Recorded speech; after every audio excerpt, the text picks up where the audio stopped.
so much of yesterday's show was about Jared Goff and the contract and is he worth it and how good is Jared Goff? Well, we decided rather than go through a list of where he ranks, it would be more fun to play a game.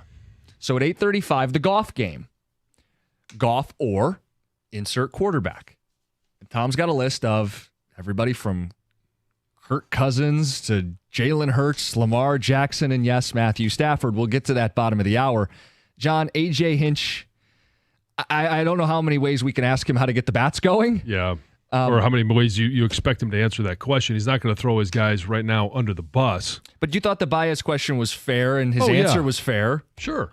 It's and then he follows it up with, it's if they're not doing the things that we want them to do, and he says we don't have guys, chasing balls, and I'm thinking, wait a second, we just talked about Javi Baez, and the one thing that every pitcher, every fan knows, if you throw him something low and outside, he's going to swing at it. I will see it too where the announcer, it'll be like Benetti, he'll go, they're bringing in a reliever who's slider heavy. I go, of course they are. Yeah. Javi's due up. And Dan Dickerson talks about the catcher setting up in the left-handed batter's box. Like, okay, well, we know what's coming. We see it. Yeah, we do. And the bias thing is, it's kind of a multi-prong issue, right? Everybody knows he doesn't hit. And this is awful even by his standards. In the month of May, John, he is batting .083. That's a batting average that starts with a 0 to the right of the decimal. .083, that's 3 of 36.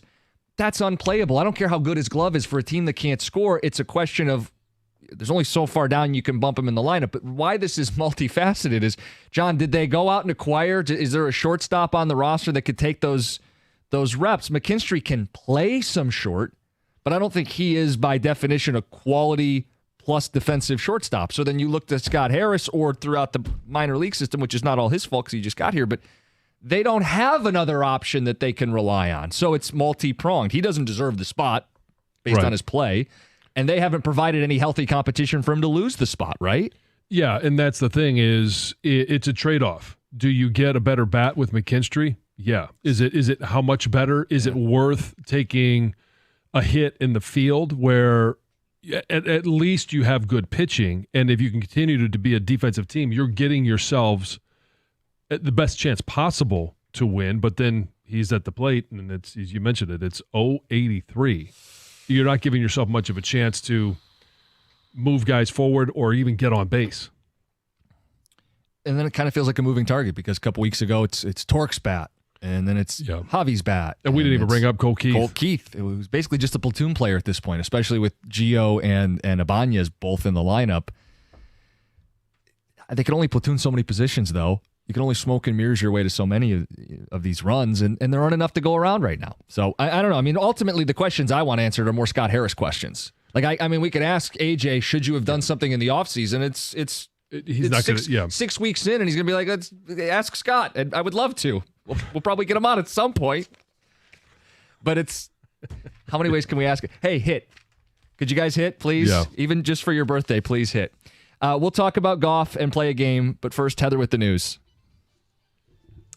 You guys, I love this story. There's a former Detroit Lion who treated dozens of local kids to a really nice fine dining experience at an upscale downtown Detroit steakhouse earlier this week. So a group of 7th and 8th graders from Tomlinson Middle School in Inkster were treated to this dinner at Prime and Proper on Monday night, and the entire tab for the meal, which included everything you would get at a nice restaurant, the appetizers, the salad, the filet mignon, the dessert, was all paid for by Andre Fluellen, former Lions defensive tackle. So this is really cool, right? So for the past 3 years, he has served as a youth mentor at this middle school as part of the Sports World organization's Move Your Chains program. And there's several other athletes that are involved as well. And it sounds like each month throughout the school year, these athletes will visit the middle school, and then they provide students with just like personal life experiences. The students get to chat with them. The mentors guide them on making positive choices. And this meal at Prime and Proper was meant to just expose them to something different, something they may not have been exposed to yet, and also give them vision and an opportunity to be empowered and to learn what it looks like to be successful. Also gave them some lessons in social etiquette and just encouragement to dream big and believe in themselves. It's really cool. And all the kids, I mean, reading their quotes, one said that the experience was very unusual, right? Because they never experienced going to a restaurant like that and having that whole experience. So it's just a great story. Andre's a great dude. He was drafted when I was with the Lions, and he had a number of different stints with the Lions, but is just a great dude and a great guy in the community. Yeah, sounds like it. I love that story. Me too. The Gordie Howe Bridge is almost complete. Crews are reaching the final stretch of building the bridge deck with a little over a year left in the actual completion of the whole project. So construction of the bridge began back in the fall of 2018, and construction on the bridge deck began in December of 2022. And you've seen the pictures. Like, oh, they're so close. It's so close to being completed. So that would be cool. They say it will be connected in the next 4 to 6 weeks. And then all the other things that are involved in the bridge will get started on electrical, fire suspension, drainage system, barrier, signage, lighting, paving, all of that fun stuff. Yeah. Before it's actually open. And to see, it takes a unique individual to be walking that high above the water right now. And I mean, you see them walking out to the end of the bridge and then walking back. Obviously, they have their harnesses on, but they walk out there like it's nothing. That amazes me. It's terrifying. Yeah. It's terrifying. I just think about to any bridge where you have to go and you have to paint the beams or you're painting. I don't know. We have people who are afraid to drive over bridges, let alone do this actual job where you are on the edge. This is interesting. It doesn't actually surprise me, but the man who won one of the biggest lottery jackpots in American history is now being sued by his family for backing out of a promise to share his $1.3 billion winnings. You always hear stories like this when somebody wins a ton of money. We've heard that from you. If you're going to win the $1.3 billion, you said you would. Well, I would. Yeah, help take care of us a little bit. I didn't put it into writing. How legally binding is it if you say it? So that's the question. Did he put it in writing? I don't think so. No, he didn't. Then they can.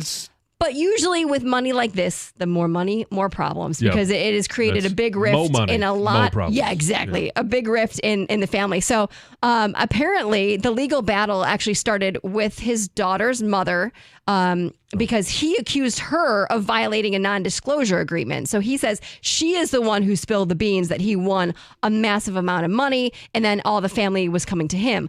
But now she is suing him because she says that's the wrong story. You're the one who told your family. And apparently he told his family all of these things he was going to do with this money. He was going to build his dad a garage so his dad could fix up old cars. He was going to buy his childhood home. He was going to set up $1 million trust fund and funding for medical expenses for his dad.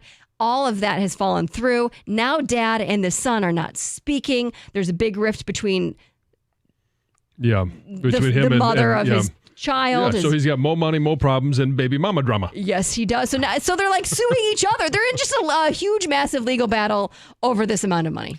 Here's how I see it. He won the money. He didn't sign anything legally requiring him to give the money to them. Yeah. It's not their money. But also, there's going to be some lawyers that'll make a lot of money. Agreed. But she also didn't have to sign a non-disclosure agreement. So if she knows he won the money, she didn't do anything wrong by going and telling other people, hey, he just won $1.3 billion. But this is the extreme example of what people worry about is if you win the lottery, everybody in your life is going to be walking around asking you, come on, I know you got it. Yeah, you get this dinner. Send me on vacation. Will you help me with my startup? Oh, Will it's you? nothing. Blah, blah, blah, blah, You won $1 billion. Enough. Drama. Heather with the news. Jared Goff or next 97.1.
When it comes to your finances, you need a bank that gets you and is genuinely interested in your success. That's why I bank with First Merchants Bank. Whether it's your business banking or day-to-day personal banking, First Merchants Bank is 100% interested in helping you prosper. First Merchants bankers are attentive. They're going to take the time to sit down with you, ask you questions, get to know you as best as they possibly can, and then they're going to build a financial plan that fits you, your family, and your situation as much as they possibly can. When you make the switch to First Merchants Bank, you're also going to get access to their highly rated mobile banking app with innovative personal finance tools. Plus, they're deeply connected to the community's needs because it's their community as well, and they volunteer and donate on a regular basis to local causes to ensure that we all prosper together. This is the difference of 100% interest in you. For a better banking experience, visit firstmerchants.com. That's firstmerchants.com. First Merchants Bank, helping you prosper. Member FDIC, equal housing lender.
We are less than an hour away from the mock schedule, a ridiculous exercise that this show does, a tradition we're continuing. Tom will present to you the Lions mock schedule before the real schedule tonight.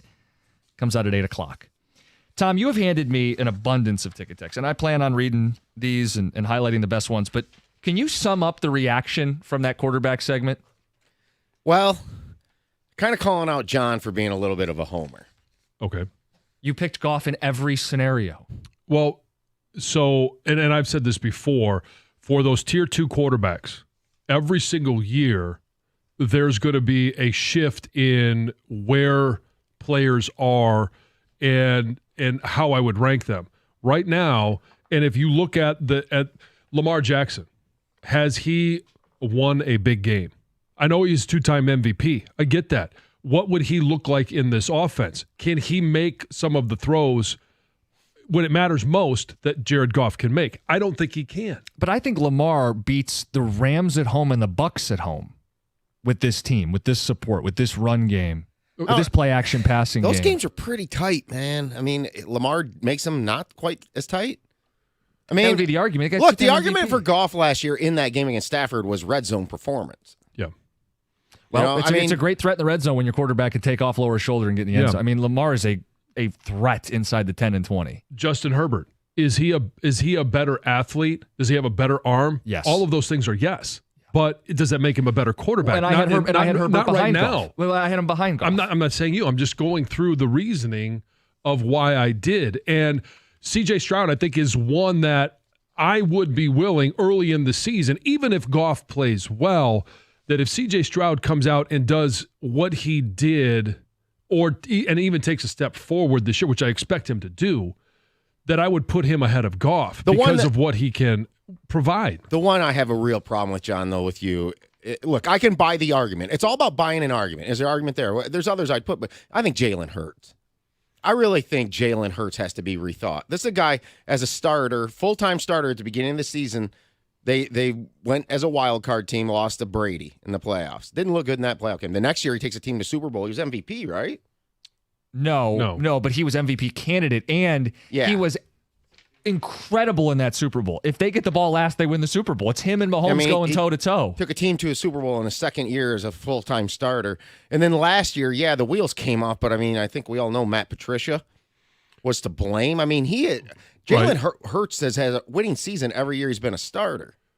Yeah, I mean, last year put a bad taste in people's mouth, which is why I think John can get away with what he said. I wouldn't. I would still put Hurts ahead of Jared Goff right now. Now, Lamar I just think Lamar is the most fascinating debate of them all. It is, because you don't necessarily know how that would translate to other teams. Put him behind this offensive line with an established receiver core. Maybe he can make those throws in those moments. I don't know. I haven't seen it. He hasn't won the big game. Here's one of the things with the Lions. I believe the Lions' offense is so good because of scheme. Like, the way they get guys completely wide open sometimes, that's not just the player. That's design. And, okay, if you're doing that for Lamar Jackson, what does that translate to? What does it translate to? But is he a guy that can stay within the scheme? Or is he always a guy that gets outside the scheme and wants to make something better than what is there? Goff, he knows who he is. And I think he's very comfortable with that. He knows his own limitations. He's not going to outrun anybody. He can't outrun paint drying. It's just not going to happen. And so, great line. But he knows what he is, and he's willing to play within the system because he knows when the system operates at high efficiency, it's nearly unstoppable. Some ticket text I do want to read. John, lay off the edibles with Hurts and Herbert takes. Okay, well, Herbert, do it. John is a lame homer. I believe he'd take Goff over Montana, Marino, Brady, Elway, Manning in their prime, and probably Jesus Christ too. From Kendo. Not Rico. Some people pushing back at me. Cookie's list doesn't surprise me. Remember, this is the guy who wanted Anthony Richardson as a better option a year ago. I will say this. I'm excited to see what Richardson does in the Steichen offense, and he may be better than a lot of people were giving him credit for. I have not given up on Anthony Richardson. I hope nobody has, because I think he's a guy that can surprise A lot of people. For the first time in my life, I have more respect for John than I do cookies. No. Thank you, John. Jared Goff. Jared Goff, signed Joe in Ann Arbor. Yeah, I love getting over that low bar. I was going to say, this is the thing that pushed you over the edge. I love that Jim doesn't have blue tinted glasses on. Put some respect on Lamar Jackson's name, people. There's another ticket text. And we have so much more coming in. You want to jump in line? You want to cut? Call in 248-539-9797. We are going to keep the show rolling. More football talk. John, you were listening to the station yesterday during the midday show. A lot of questions. And those guys, like us, like the Jared Goff extension, but there was one undercurrent. One thing that could potentially, people had voiced this concern, derail Jared Goff's future in Detroit. We'll get to that coming up next, 97.1.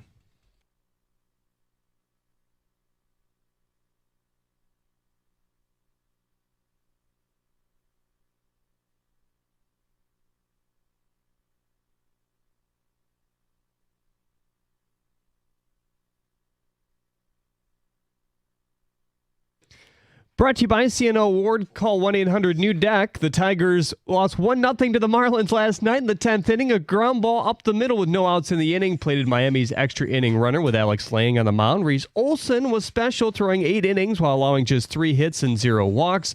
The problem was his opponent Ryan Weathers was just as good. Weathers took a perfect game into the 6th before Perez singled. He also allowed just 3 total hits. College basketball analyst and radio host Doug Gottlieb has been named the next men's basketball coach at Green Bay. The reaction of most people have been, wait, what? But he believes his connections can lead to a competitive roster.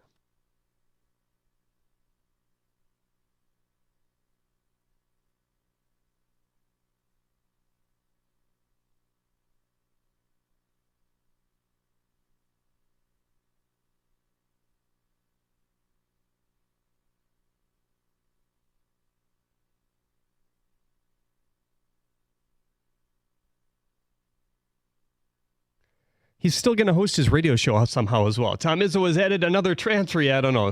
Shimon Zapala stands 7 foot and makes his way to East Lansing from Longwood. He averaged nearly 10 points and 5.5 rebounds. Longwood made the NCAA tournament last season.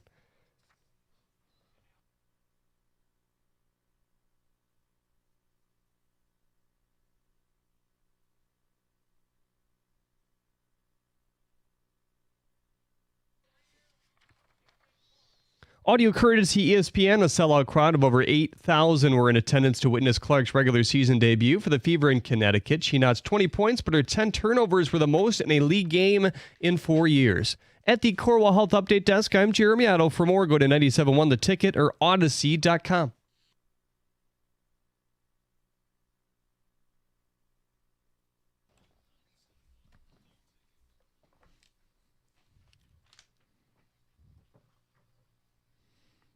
I was a little caught off guard when you brought this up, John. You're like, I heard something in the midday show could derail Jared Goff in Detroit. And I'm thinking, those guys are so positive. What? They wouldn't bring that. It was the callers. It was the texters. It was the pushback. We had a little bit of it, but they got a lot more from 10 to 2. And I didn't hear much of the 2 to 6. So I'm just curious what your thought is. What happens when this contract kicks in for Jared Goff for the 25 season? And let's just play this out. If Ben Johnson and this team has another season like they did, and let's just say the offense has another very productive year, he has interviewed for the past 2 seasons for head coaching jobs. And the concern by a lot of the fans or a lot of the callers was that if Ben Johnson is no longer here, that Jared Goff is not the quarterback that we have come to know and love over the last 2 seasons. So point one is the Johnson leaving thing could be a boogeyman. Like, it may never happen. Last year was a great opportunity for him to leave with so many openings, teams flying to see him, courting him.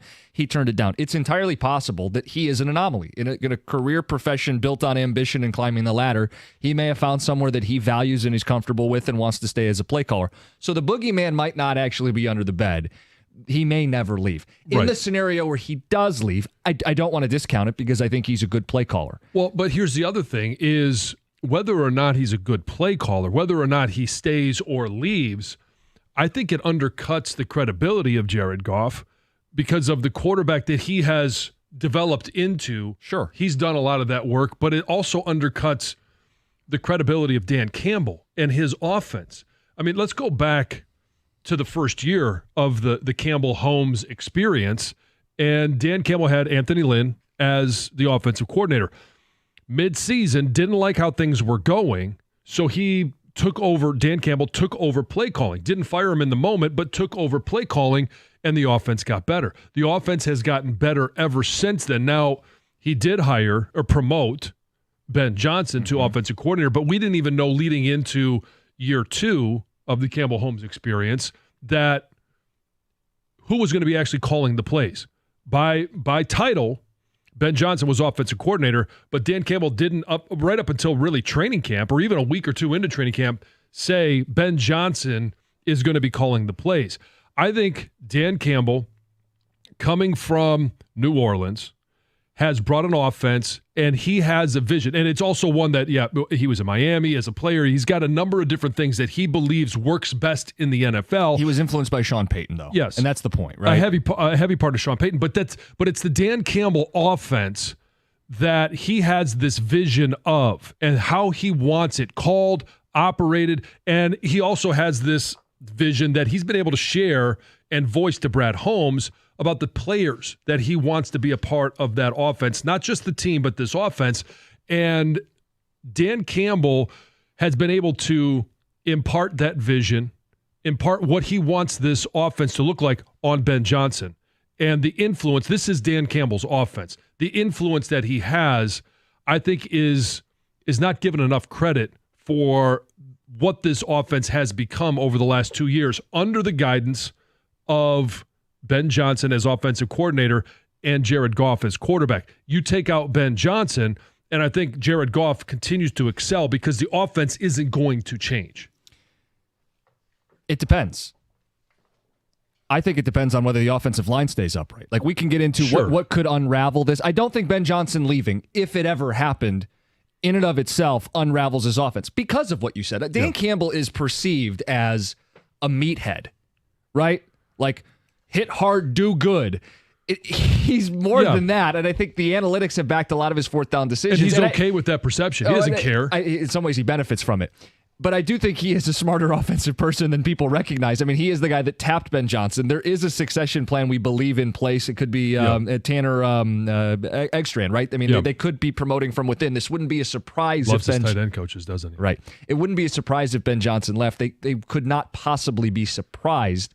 You're right. I do think the symbiotic relationship between head coach and offensive coordinator, it starts because he sets the tone, he being Dan Campbell. When they go for it on 4th and 2, sometimes their play call on 3rd down sets that up. Yeah. They are working together. I don't think it sinks the ship if Ben Johnson leaves. It would be an adjustment. I'm not saying it would be a good thing, but I think the bigger thing would be offensive line. You talk about things that could unravel this momentum with Jared Goff. It would be not Ben Johnson leaving. It would be Frank Ragnow says, I got an operable toe, dude. I got to get to the next phase of my life and still be able to walk and talk and do everything. I'm going to retire. It would be Taylor Decker, 1 year left on his deal, them going, Panay's going to the left side. You got to take a pay cut and play. You've thrown out guard and he ends up not being a Detroit Lion. Zeitler, 1 year deal at 34 years old. I mean, he loses a step. They don't re-sign him. If you lose 2 or 3 critical offensive linemen, as great as Penei Sewell is, Jared Goff's going to get hit. He's going to get sped up. The turnovers are going to return, and that would be what unravels this team, right? Whether it's Ben Johnson here or not. If they lose those pieces and don't address it, Brad Holmes says, we're gonna put some Band-Aids on this. Yeah, that's how the easiest unraveling. But I was surprised to hear the amount of individuals that thought this is a great contract as long as Ben Johnson's still here.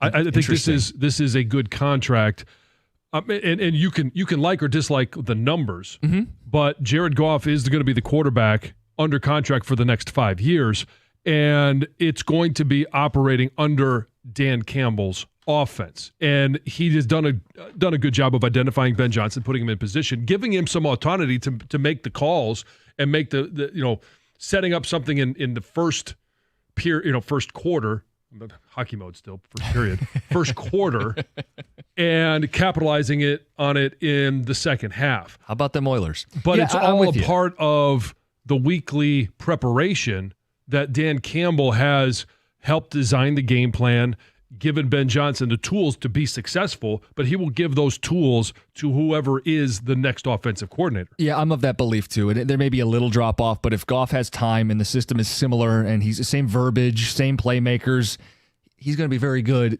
deep into the contract. Yeah, The system is going to be the same. Yeah, that's my point. Yes, which is why maybe you and I feel the Ben Johnson thing is overblown if he were to leave. It is a fear that some people have. Your biggest fear with this Goff extension. Let's get to Greg in Beverly Hills. Greg, good morning. You're on 97.1.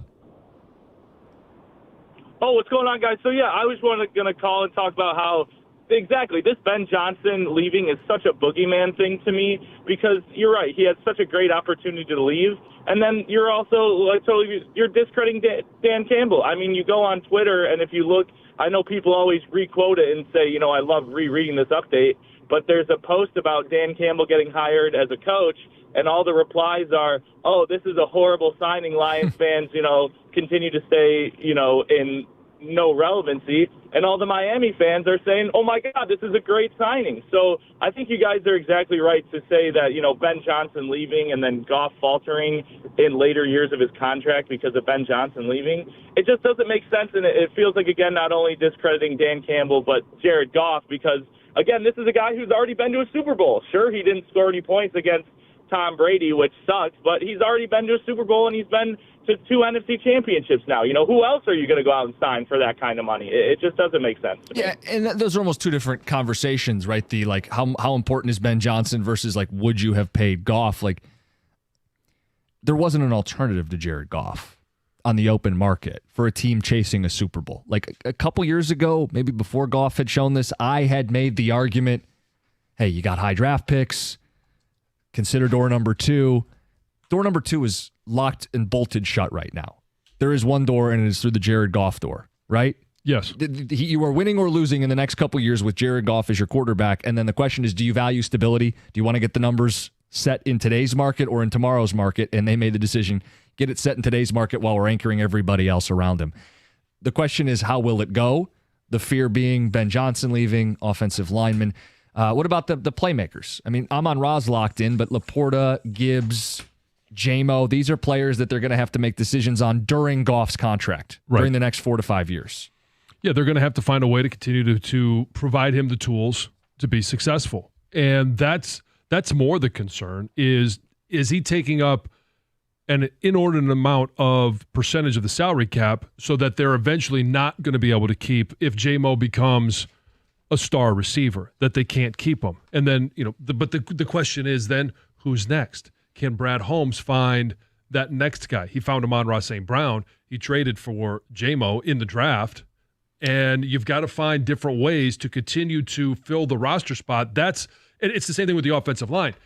You're going to lose players throughout the course of and we hope Brad Holmes is here for a long time. Dan Campbell here for a long time, and that this team continues to ascend and they plateau off at Super Bowl caliber or competing for Super Bowls on a regular basis.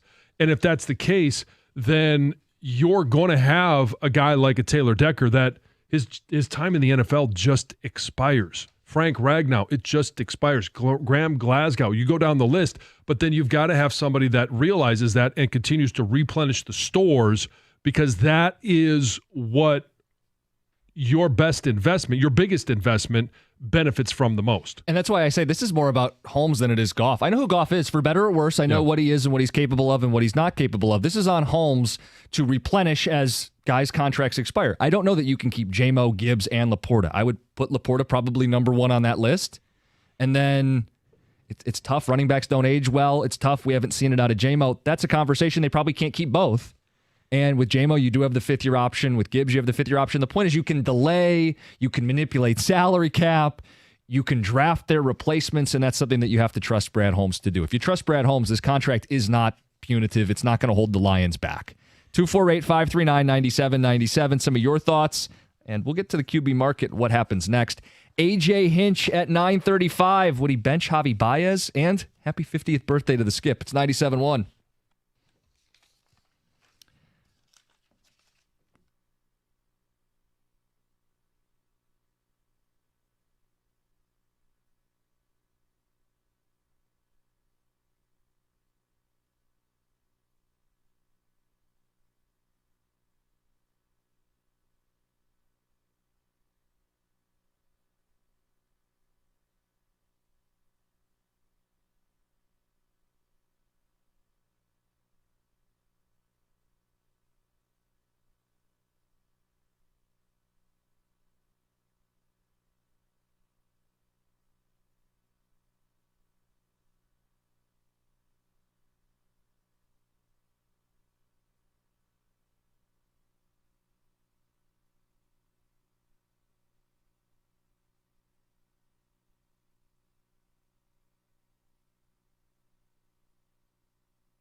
It's pool season, and hey, the place that's always pool season is Circa Resort and Casino. Dive into the best pool in history with Stadium Swim. Catch the biggest games at a viewing experience that's built for sports fans. 6 pools, 3 different levels, perfect view of the massive 40-foot tall high-definition screen. You've seen the photos, experience it yourself.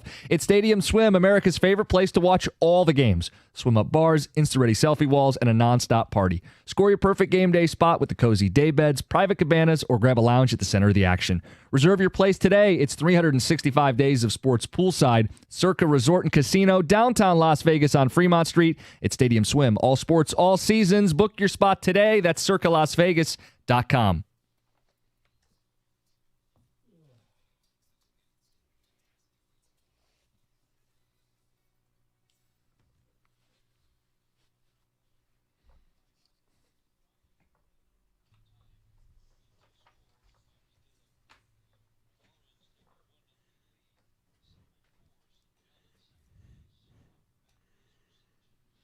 They could score with a free base runner. That's all they needed. Yes. Marlins 1, Tigers nothing. How about this stat for you, John? And they're all depressing. The Tigers have been held to 1 or fewer runs in 11 games this year. That's 11 of the 42 they've played. They've been held to 0 or 1 run. And the guy who seems to fall victim more than anybody else, Reese Olson, who has been on the mound for 3 different games where the Tigers have been shut out. He's 0-4. They've lost 7 straight Reese Olson starts, and it's not his fault. He's got an ERA at 2, a whip under 1. last night was probably the best example. 8 scoreless innings. They only pitched 96 pitches in 8 innings. They pull them, and they lose in extra frames. They waste starting pitching. 3 hits in those 8 innings. And it's the offense's fault, duh, but it's even more painful when it's the Marlins, who have a staff ERA over 5, 29th in baseball, and you get an extra inning. It wasn't like they got shut out through 9. They still had the 10th and the free runner, the Manfred runner, the ghost runner, and they couldn't score anyway. I mean, this is maybe the most pathetic they've played all season. Oh, I mean, yeah, against a pathetic opponent. Yeah. And that's the ultimately the frustrating part when you're trying to get back to winning a series. Who do you want to get right against other than the Marlins? And that it doesn't happen. And the night before, you got out hit by the Marlins. 12 hits, 8 hits. Right, and they won because of the torque bomb. Torkelson. We're going to get AJ Hinch's thoughts on Torkelson, on Reese Olson, on the collective issues at the plate, and a question about Baez. More days off, please? Maybe? AJ Hinch at 9:35. The question with no answer. I know. AJ at 9:35. And it's his birthday, by the way. 50th birthday today for AJ Hinch. Big 5-0. All of us are looking up to him. You're not far behind. I'm not far behind, but I'm still behind. It's a race I will never get a chance to win, and that's okay. You're okay with that? Yes.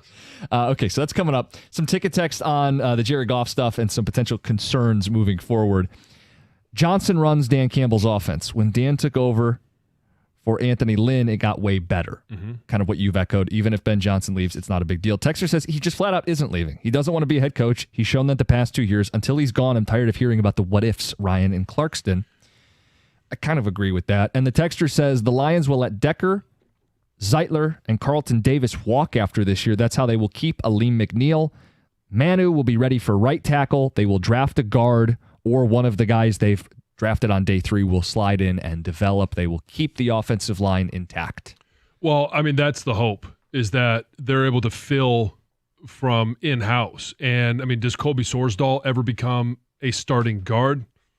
I don't know. He seems to be his projection for me is that he can be a reliable backup. I don't know that I want to see him start. Same with Awosika. I thought he did a tremendous job of coming in the NFC Championship game, but to me, he is still a guy that in spot duty can come, maybe not miss a beat, but he's not a guy that I want starting for 17 games.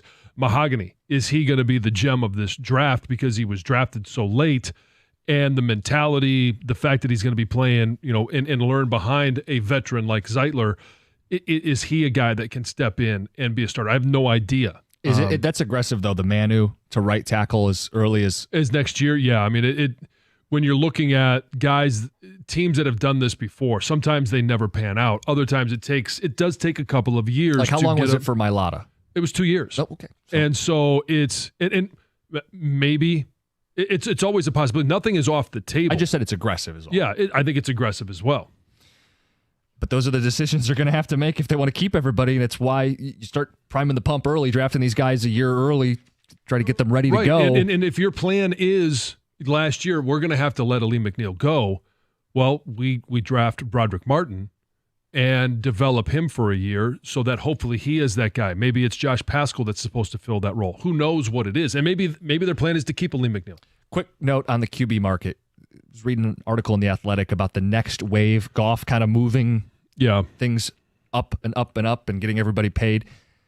Jordan Love, Dak Prescott, Trevor Lawrence, and I'm missing one more. Tua Tagovailoa. Brock Purdy. Well, and Brock probably the year after. But going into this year, who will be the first $60 million quarterback?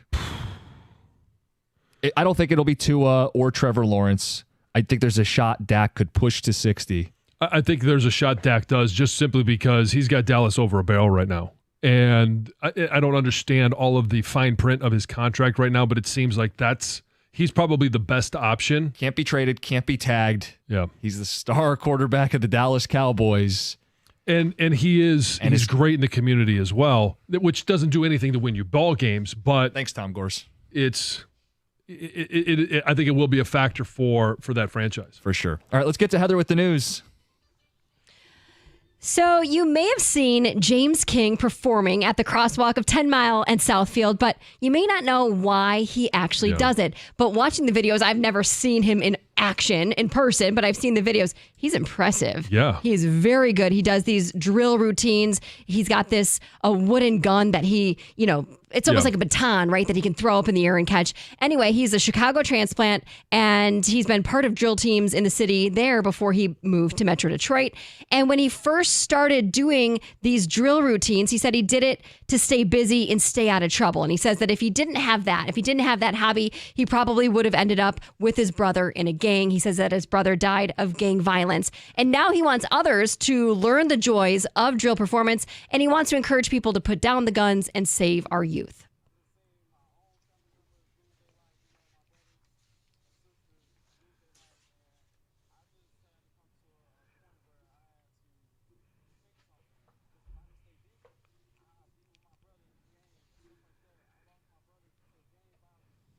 And now his 16-year-old stepson is also seeing the benefits of performing as well.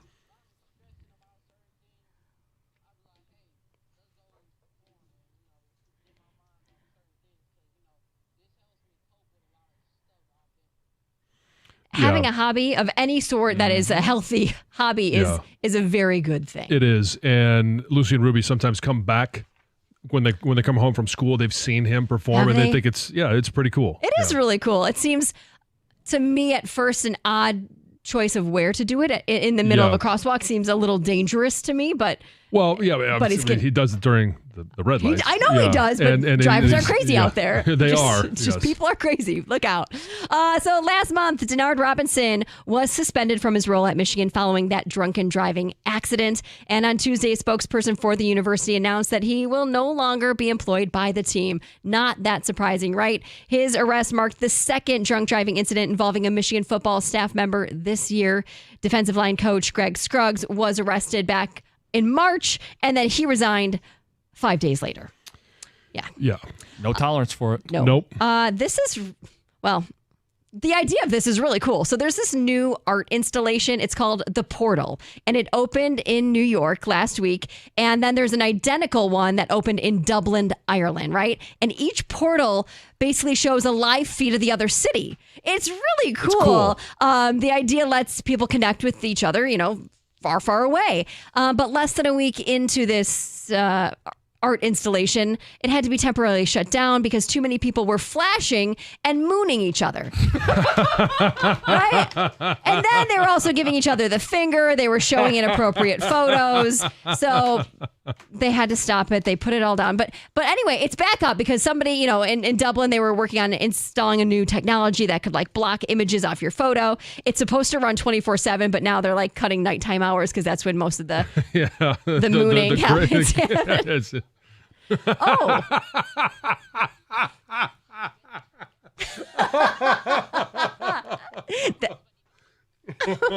That's what people were showing off. Anyway, it's back up and running, and hopefully all those fixes in place will work because it is actually really cool. Yes, it is cool. No, my gosh, I've never heard that one. Stop. Well, that's And that's Heather with the news. Yeah, John's beside himself. Pull it together. AJ Hinch is next. It's 97.1.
Hey, when it comes to an IRS collection or audit, you need a law firm that specializes in the resolution of all types of tax problems. And when dealing with the world's largest civil law enforcement agency, your case can take a lot of twists and turns. Your first call should be to an experienced law firm like Abraham and Rose. They're prepared to advocate on your behalf. They're going to be in your corner, no matter if it's civil or criminal or even the Michigan Department of Treasury, whether personal income tax or business payroll taxes. You will need a real team of local lawyers, not some tax organization with a random individual that you're never going to meet. Visit abrahamandrose.com today or call 248-539-5040 so you never personally have to deal with the IRS.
97.1.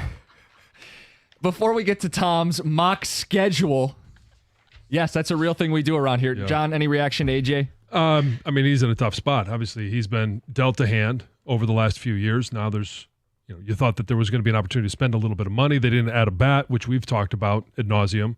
But I mean, I think he does a great job of coming on and being as honest as he can with us. Yeah, people don't like the Baez. If he's healthy, he's playing. Right. Yeah, I mean, they don't, but okay, we don't either. Yeah, feelings mutual. All right, Tom, what do we got?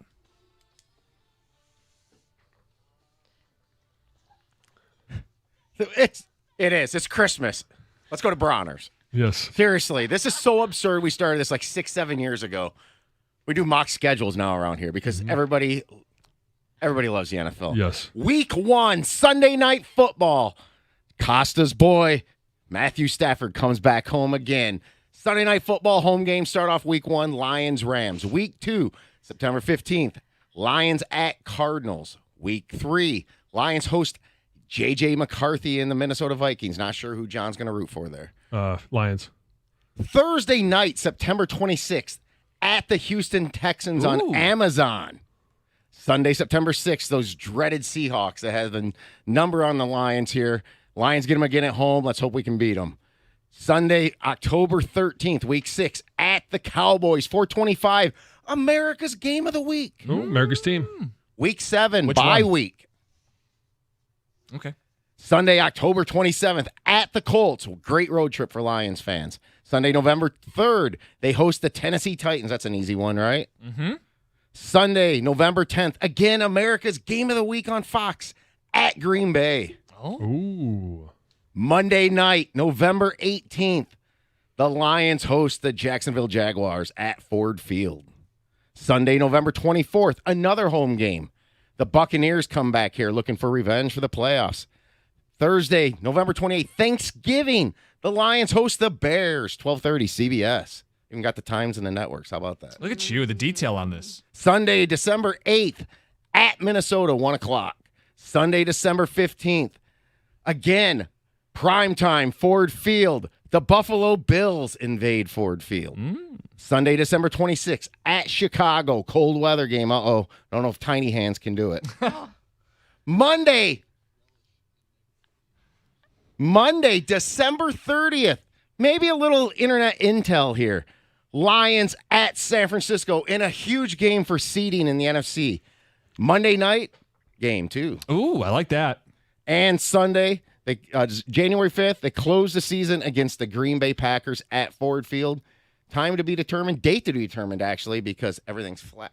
So What do you guys think? I love a Niners game late in the season because they're going to build up seeding in the NFC all year. They dangle that carrot for Lions fans for the rematch. Would love that. They're going to end in division. John, I know you want to end with the Packers.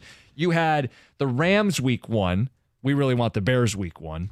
But I love that it's Sunday Night Football. The Lions deserve Sunday Night Football to kick off the season. Yeah, they don't get the Bears until what? Thanksgiving Day is the first time they face Yes. the Bears. Yeah. So they will play them here, and that'll be obviously tradition. And then, just a couple weeks later at Chicago. How many times do you have them playing not 1 o'clock? In other words, like America's Game of the Week or prime time or Thursday night, something like that. He's doing the quick 9. math. That includes Thanksgiving because it's technically 12:30. Yeah. Now, I know there's a limit to primetime games, but 425s don't count as Yeah, primetime so the prime games. time again, host the Rams at Ford Field, Sunday Night Football, week 1. At the Texans, Amazon, late September. Then we've got the Jaguars here on Monday night. We've got Thanksgiving. And we got the Bills here on Sunday night. So 2 Sunday night home games. Wow. A Monday night road game. And a Monday night home game. And then the other road would be the Amazon one. So you have them, I think, maxed out on primetime games, which Yes. they deserve. I mean, come on. This fan base travels. This fan base locally is incredible. See NFL Draft. See Sea of Blue at all the home games. See sold-out season tickets. And they're a fun story nationally now. They've broken through. Awesome. And I've been, I know this is absolutely absurd to try to predict this. Yeah, for people who just tuned in, this is not the actual schedule. That is Tom's exercise in futility, trying to get this right. I am hot lately, though, in obscure predictions. You know, the Torque Mother's Day home run. That's true. And then Jim asked me this morning, what is Javi hitting in May? And I just blurted out 083. And he's like, that's right. I didn't look it up. I swear. So that means this is going to be pretty damn near close to Everything right. comes in threes. We don't have any official leaks, right? Like as of now? Not for the Lions schedule. Right. So it's Nothing official, although there's definitely internet traction on that Rams thing, and it seems like the Lions. Like I'd be pretty surprised if the Lions don't host Week 1 on Sunday night. Opponent, up in the air, but they have not announced that game yet, and all the other good teams are slotted in other games already. Yeah. So, kind of just seems. it seems fitting that it would be the Lions, that they've Unless they earned did that right to be a primetime game to start the season off. Unless they did something like the Texans and Jags, Stroud and Lawrence. I don't see that happening. I mean, No, if you take the Lions fan out of it, what's the team you want to see on Sunday night? Knowing the Cowboys and the Niners are ineligible, they already have matchups. Knowing the Chiefs and the Ravens are the kickoff game, like who are the best teams in football? Maybe you want the Eagles? Eagles on Friday night. Oh, no, you're right, Against the because they got Packers. Brazil Yeah. against the Packers. Yeah. So who are the best teams left to choose from to even put on Sunday night? The Bills? Not with the now. offseason that they've No, had. you're right. It's Unless the the Lions. Lions host the Bills. Well, there you go. Maybe I got those backwards. It's all right. It's got to be the Lions on Sunday Night Football.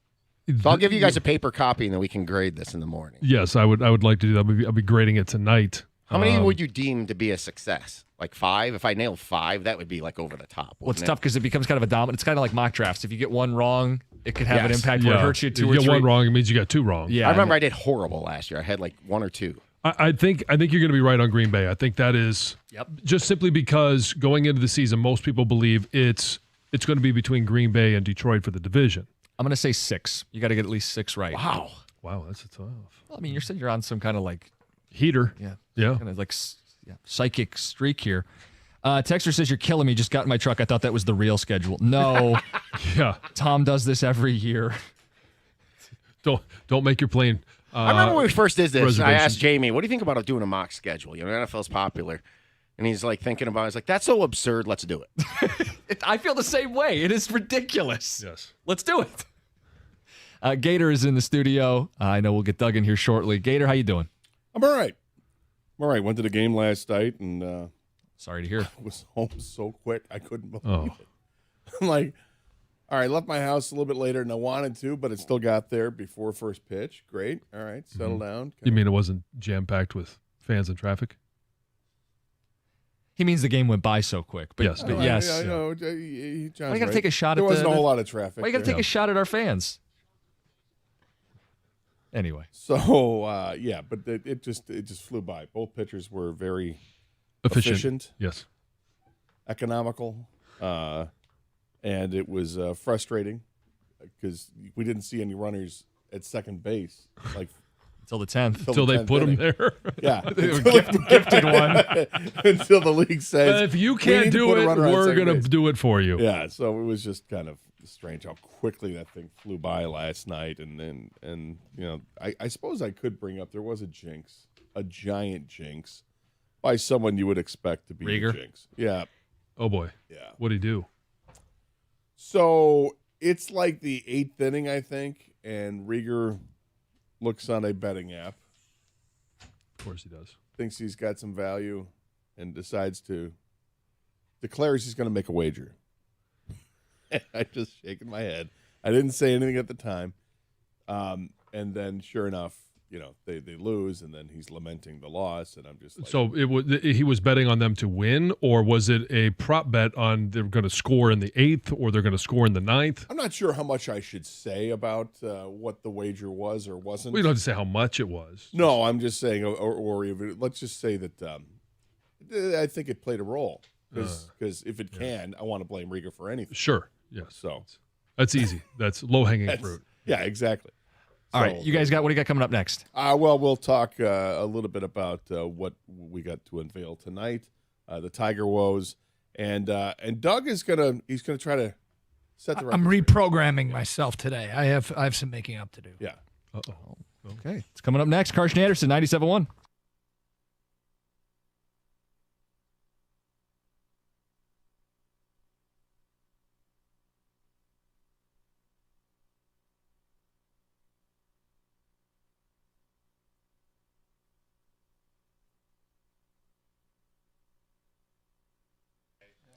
Brought to you by Beninati Pools. AJ Hinch joined the fellas on the morning show today and was asked what is up with the offense.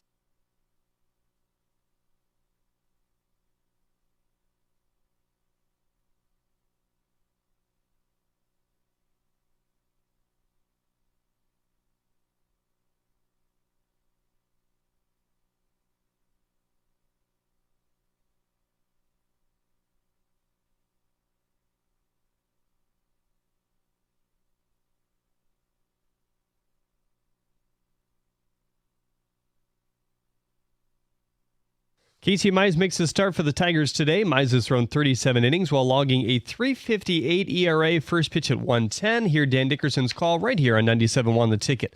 Michigan women's basketball will open up the 24-25 season with the national champs. The matchup is set for November 4th in Vegas. As a part of the Hall of Fame series, South Carolina was undefeated last season with a 38-0 record. The NBA playoffs continue tonight. The Cavaliers and Celtics matched up at 5. Boston holds a 3-1 series lead there. Later at 7:30, it's the Mavs and Thunder. That series tied up at 2. At the Corwell Health Sports Desk, I'm Jeremy Otto. For more, go to 97.1 The Ticket or Odyssey.com.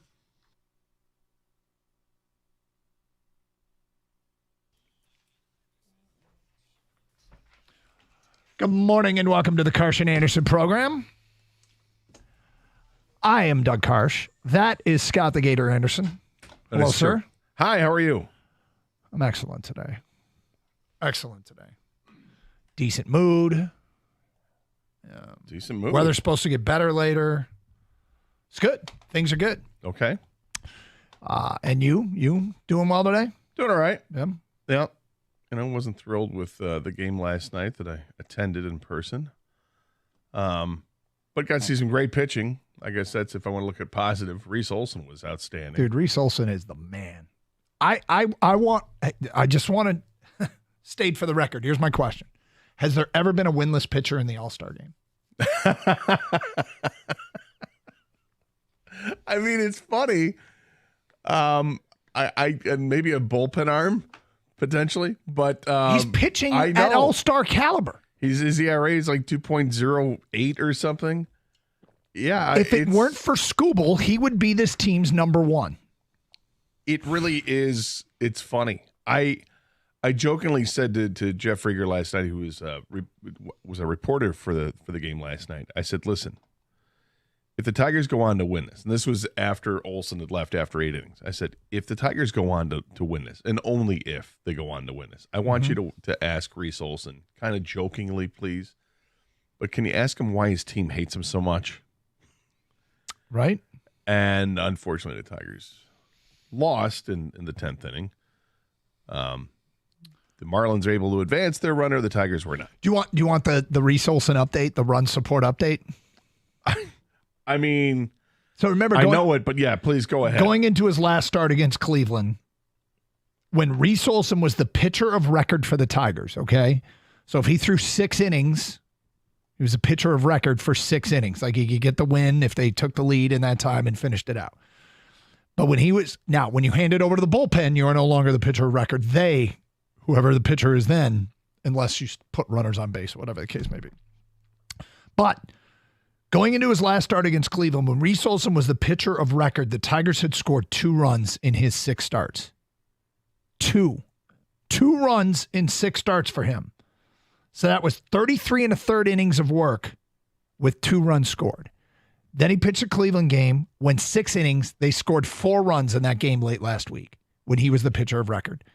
It got handed over to the bullpen. Remember, the bullpen and the defense blew it, let him down. Right. He didn't get the win. But they at least exploded for 4 runs in his 6 innings. Last night, add on 8 more innings with no runs scored. That brings his season total to 47 1/3 innings, the equivalent of 5 1/4 games. And the Detroit Tigers have scored 6 runs for him when he is the pitcher of record. Okay? So in his starts, he could be undefeated had he only thrown shutout baseball every single game and then got an average of 1 run support per game. That's the only way he could have won given the average run support. It's amazing. It's absolutely, positively amazing. Mm-hmm. But there's a lesson to be learned here. Is there? Yeah. Yeah. Score? No. You can't win if you don't score? I think that's a pretty good lesson. No, like I think the lesson's probably like, don't defecate in your teammates' lockers during spring training or something. Like there's something that you shouldn't do. You know, don't hit on their girlfriends. Whatever it is, Right. Don't post bogus social media stuff about him. Like, what did Reese do? What did he do? What could he possibly have done to upset his teammates to this point? I mean, it's hysterical in a way. It is hysterical in a way. And I just want to say, I am fired up to have Reese Olson. And everybody should be fired up to have Reese Olson. Reese Olson's awesome. Reese Olson was a shrewd move. They traded, it was Daniel Norris, right, for Reese Olson? They saw something in Reese Olson, and they were right. Well, I'm glad they figured it out because Reese Olson was nothing special in the minors. He had stuff, is what I remember. Okay, stuff. The aforementioned stuff. Well, I mean, if you can figure it out, and apparently the Tigers have to this point, knocking on wood here, but they last half dozen starts he made last year, he was great. You know, prior to that, not so much, but he was great at the end, and then he's just carried that over here in the regular season. And I have this terrible feeling because this is just how baseball works. I think when the Tigers start to score some runs for him, he's going to start giving up runs. Yeah. Because that's just the way baseball works. You're right. Water finds its level somehow. I think the Tigers have the definition of a mediocre team. They are mid, I should say. It's just they have really good pitching and really bad hitting. And it doesn't look like there's any kind of magic wand you could wave over this group and say, oh, these guys are going to start to hit now. I mean, it's a little depressing when you look at it. You know, Riley Green's their best player, and Riley Green, his OPS has dropped 121 points in the last 9 games. Now, is that just a slump? I sure hope so. But it'd be nice if he gets back to hitting. AJ Hinch giving him the day off today. You know, but there's a host of other players on this team that it's just there's no excitement. There's no jazz, Doug. There's no sizzle. There's nothing to this lineup. Well, there's not. And AJ Hinch addressed it in the morning show for people here. For people who missed it, we'll replay the highlights of it in the noon hour. But I did find a quote from Al Avila the day they traded for Reese Olson. Okay. At the time, he had started 14 games for High A Wisconsin, was 5-4 with a 4.30 ERA. He had 79 strikeouts in 69 innings. Avila said, our team in High A has faced him. Our scouts had good reports on him. He's got a good arsenal of pitches, fastball, curveball, slider, changeup. So we feel with that arsenal, we're hopeful he stays as a starting pitcher. That's the first one I found. The best thing he did, actually, in West Michigan, he made 2 starts in West Michigan in 2021. Mm-hmm. He pitched 11 innings, gave up 6 hits and 2 walks, and struck out 14. No runs. How many runs did the Whitecaps score for him? Well, those guys liked him. He did get a win out of those 2 starts, so they liked him a little bit. You know, and then the next year he goes to Erie at AA ball, and he's got an ERA of north of 4, 8-6. He did win some games. Mm-hmm. Then goes to Toledo, has an ERA of 6.38 in 2023, and was 2-3. And Tigers called him up, and he ended up winning 5 games for the Tigers last year with an ERA that was 3.99, and now 2.09. He's been great this year. He has. And I kind of feel like it came out of not nowhere necessarily. Obviously, they think that they thought that they saw something there, and credit the pitching coaches for getting the most out of it. But you can't help but really like what you've seen from Reese Olson this year. Well, I'll get to more Tiger stuff as we get closer to the game. I do have to reset the tone. Yeah. Yesterday, I'm not proud of. I'm not proud of what came out of the speakers yesterday. No, I'm going to try and reset the tone. We're going to start another discussion that is going to be healthy and productive exchange of ideas here on the Carson Anderson. Okay. Hopefully entertaining as well. All right. But let's get back to a good place, a better place. Better place? Collectively, as a community of folks that gather together from 10 to 2, we will have a bit of a better discussion today than yesterday. Are you good for that? I'm excited to see what you're going to do. All right. Well, we'll get to that coming up today at 10:20 here on Carson Anderson on 97.1 The Ticket. Hey, don't look now, but your favorite Detroit baseball team off to one of their better starts, well, at least in the last 8 years, and Twin Peaks has all the action. If you're as angry as most everyone else about the new streaming setup, get yourself to Twin Peaks and enjoy all the games in the best environment imaginable. The beautiful Twin Peaks girls await to enhance your game day experience, serving up that 29-degree draft beer that you crave. But it's not just the beer and the girls. They have a scratch kitchen that even I love. It's really, really good and not bad for you food. Signature items like their hand-cut New York strips, smoked in-house brisket and ribs, the all never frozen and breaded to order wings and tenders, and awesome favorites like their Chipotle chicken. There you go, right there. The trophy trout, sure to keep you wanting more. Combine your favorite baseball action, the beautiful Twin Peaks girls, an extensive collection of your favorite cocktails, including high-end bourbons, whiskeys, and tequilas. There's a scratch kitchen that blows away the competition. Why would you go anywhere else? You don't have to. Go to Twin Peaks. Happy hour, it's off the chain. 3 to 6, 10 to close. Enjoy those favorites. Plus, great price. How about this? You can get a shot, a beer, an app, and some tacos. 3 of them for less than $20. Perfect way to beat the traffic. Let it die down in your commute home and satisfy that appetite. You can do it into the late night. Twin Peaks. To find a location nearest you, go to twinpeaksrestaurant.com. Twin Peaks eats, drinks, and scenic views.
So there's something that I try very hard to live by, and that is something we say literally every day here, and that is treat each other with respect.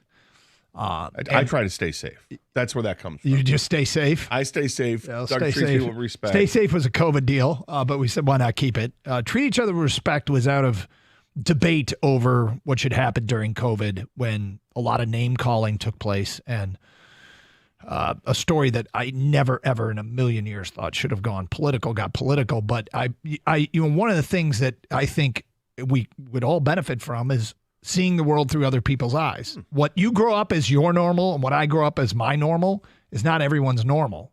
And so how can I have a perspective on your life and what you see as normal? The experiences that you've had are way different than the Completely experiences I had. different, So I That's try treating very somebody with respect. Yes, and I try very hard when it comes to things like political views that I don't understand. So, okay, what would compel someone to feel that way? What have they experienced in their life? And so just as a general way, and then how to discuss with that person, like how to have a productive discussion to say, okay, we are coming from two completely different places. And that's through subtleties that I've experienced in life. Like one of the great life lessons I learned was being a part of a union. When you realize that there are people with all different jobs, roles, income levels, needs, support needs, and you realize it's incredibly difficult for one group to represent all these different people with all this different stuff. So anyway, a lot has led to me this place. Yesterday, I don't think I treated the audience with respect, at least some of you. And it's funny because I say it all the time, but it doesn't mean it's easy to do all the time. No, it's not easy to do, and I think that oftentimes the audience doesn't treat us with respect. Oh, without question. Without question. But this is what we're trying to do, and this is your reset. Yeah, so I'm resetting today so that if we get a call from a Nimrod, if we get a call, that's a joke. If we get a call from somebody who sees the world through a different prism, as it pertains to Jared Goff, then I'm going to go ahead and have more of a discussion. I don't want to be on the attack. I want to make it a safe space, Gator, Yes, for an exchange of thoughtful ideas. I appreciate that. So in lieu of like going back and doing the whole show from yesterday again, what I want to know, because we did that poll yesterday with the Twitter poll, and it was like 14% of people did not approve of the contract, right? 14% of the people did not approve of the contract signed by Jared Goff with the Lions.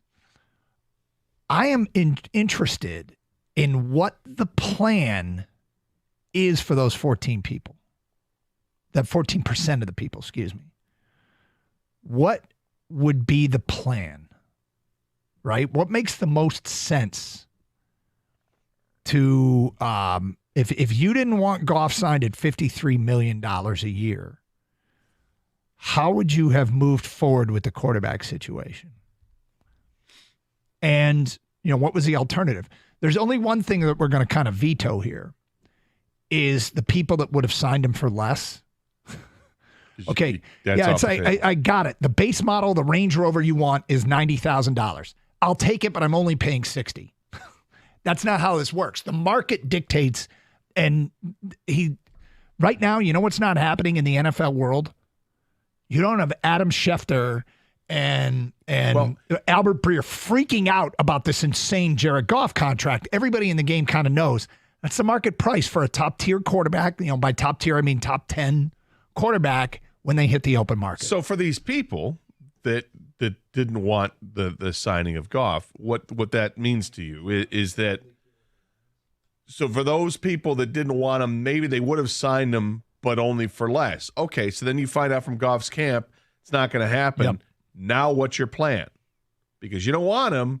You want him at 30, but you sure as hell don't want him at 53. Okay, Yep. What's your plan? We can't assume, because I think even the people that really, really endorse the signing of Jared Goff, and I'm one of them, okay? Camp Goff, right? I'm the director. But if you really, really wanted Jared Goff back. I would have taken him for less, sure. But you can't assume that you could have got him for less. That's not a safe assumption. There's negotiations that take place. This was the number that was settled on. And around the NFL, it's not thought of as outrageous. There's nobody covering this story nationally that's going, what the hell did the Lions just do? They're not. Everybody around the league understands that next quarterback, next man up, sets the market. Now, when the next man's up Daniel Jones, he doesn't set the market. But when the next man up is one of the top 10, 12, I don't know where the number stops, but you can rest assured that guy's going to get, maybe it's 8. That guy's going to set the market. And even though Goff didn't, he came awfully close. So, again, safe space, inviting calls. I'd like to know what people's plan would have been, because I don't think we got into that enough. Okay, didn't want Goff at that price. What would you do? Now, I will tell you why I'm okay with Goff at that price and sort of reset it here, Gator, for those that missed it. My number one motivation for every move I make for the Detroit Lions is within reason, but I am trying to win the Super Bowl. There you go. In 2024. This year. This coming season. This is the first time really in 30 years that we're in a position that they're close. They're without question close to being a Super Bowl team. And what moves they've made already in this offseason, the moves they've made already in this offseason, I think we're all comfortable in saying they're more equipped from a roster standpoint to win a Super Bowl. What I didn't want, and one of the reasons why I was not comfortable with going into the season with Jared Goff not under contract, is I believe if you leave a quarterback out there on the open market going into the final year of his contract, two things can happen. One is I don't think that guy's coming back. And if he is, he's coming back under a franchise tag. Do NFL players like the franchise tag? They do not. They want long-term commitment and security. And so I didn't want to do anything that would undermine this locker room. Now, could they have gotten away with not re-signing Goff and not undermining the locker room, not having him uncomfortable, not having him question the organization's commitment to him, which all are things that could undermine the 2024 season? I mean, it's life as a professional athlete, but there would be a storyline all season long about Goff, his contract, the team's commitment to him. Hey, Jared, any more discussions about the contract? Like that would have been talked about while a team's trying to make a Super Bowl run. And those things can serve as a distraction. But I think it became almost untenable once they signed Amon-Ra to a huge contract and Penei Sewell to a huge contract. Because these are those guys at the top of the roster that had contracts coming up and the organization had committed to them long term. If you don't commit to Jared Goff at this point in the middle of May, before the season, or at some point prior to the season, I think that why didn't they commit to Goff storyline impacts the locker room, the culture, Goff wondering about the organization's commitment to him. You rewarded these guys, but not me. Got it. And I'm all about keeping everything in line from last year, building on it from a roster perspective, and making a run at a Super Bowl championship. No, you're looking at team harmony and teams in a good place, considering where they went last year, making moves this offseason for the upcoming season that makes sense to make this team better. They've done that. And they've also secured this window for the next several years.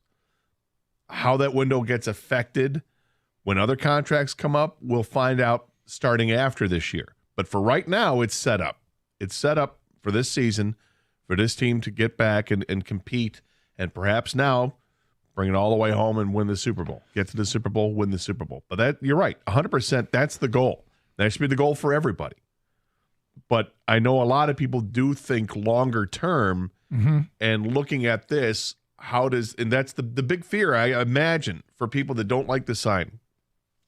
The big fear for those people is, how does that massive signing affect being able to have any flexibility with players that are still on this roster that don't have those long contracts? It's fair. And also adding players through free agency that you're going to covet every offseason. 248-539-9797. Something out there that's been rumored is now official. But I'll tell you what it's not. It's not the Lions schedule. There is another rumor out there involving the Lions and Monday night. We'll get to that rumor coming up today at 10:32. Plus your phone calls. I am inviting in the 14% that didn't want. Why are you laughing? You're very welcoming. I'm inviting in the 14% that didn't approve of the Goff contract yesterday in our Twitter poll and want to know, let's have a discussion about, okay, what was the better route to take? And why do you think that's a better route than re-signing Jared Goff to that contract? It's Carson Anderson. We'll get to your open line calls coming up. 97.1 The Ticket.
Doug Carr, Scott Anderson, 97.1 A Ticket. There is a Twitter account, NFL Schedule Update, that I will tell you, NFL Schedule Update has been right and been wrong in the past. But they just tweeted out a graphic with the Lions, and it says NFL Schedule Leak.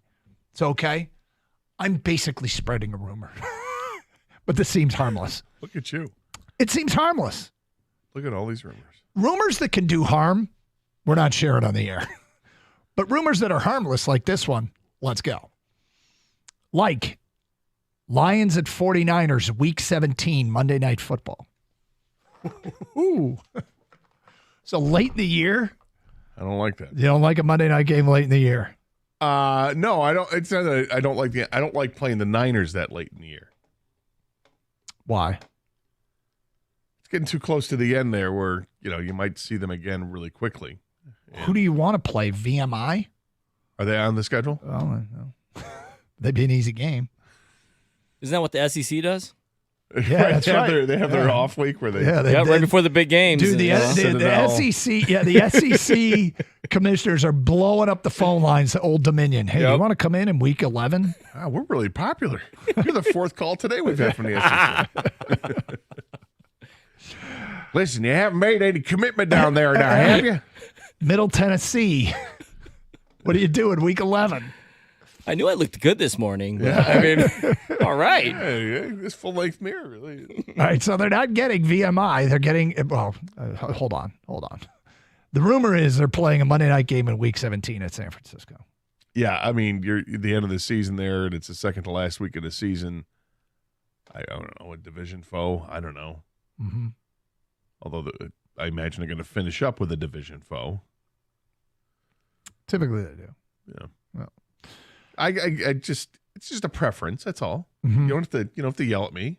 I thought this is a safe space. I'm not. Did I yell? I mean, you kind of made me right away. You're like, oh, what's the matter? I'm like, wow.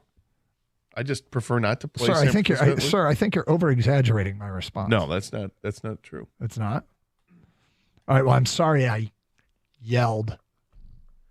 I prefer not to play San Francisco, a rematch of the NFC Championship game in Week 17. I prefer that not happen. Okay. Gotcha. I prefer that happen. I would love to see that Sunday night to start the season. Mm-hmm. That's kind of cool. Somewhere in the first 5-6 weeks of the year. Well, to be honest, I prefer to see it Sunday night to start the season as well. 248-539-9797. All right, let's get to some phone calls here on the Carson Anderson program. We go to Robert in Southfield. What's up, Robert? Good morning, gentlemen. How you guys doing? All right, sir. Thank you. Great. Let's talk about Jared Goff's contract. Okay. I like it because at the end of the day, he's a vet. He's a top 10 quarterback. The market sets for him to make that kind of money because he's the next man up. The NFLPA will not allow him to take a hometown discount. He is not Daniel Jones. He is a top 10 quarterback in the league, and this is what the market says. Well, I mean, I feel pretty comfortable with that. Not everybody does, and those are the calls we're inviting, but I hear you. I don't, I think the angst over he shouldn't be paid that compared to other quarterbacks, well, sit tight because it's going to change. And if you aren't going to pay him what happens with every other quarterback in his category, then you are going to lose him. And if you're okay with losing him, that's fine. But what's your plan? Do you have a better plan that you can spell out for us? There are no top 10 quarterbacks on the open market like what Kirk Cousins. Man, Kirk Cousins don't win nothing. He's a regular season player. That's it. When it comes to the pressure, he folds up like a lawn chair. Period. Well, look, I mean, I don't. I'm glad Cousins. They don't have Cousins. Okay, I mean, I think Cousins is a top half quarterback. I think in the right situation, he could maybe do well. But he's like Goff. I mean, he's like Stafford. He's like any other quarterback that's not Patrick Mahomes right now. He needs help. He needs help around him. I mean, we had a guy yesterday saying everything needed to be perfect for Jared Goff, and after some discussion, I think we somewhat established that things aren't perfect. His wide receiving core isn't elite. They've got one exceptionally good receiver, and they got one with a ton of potential.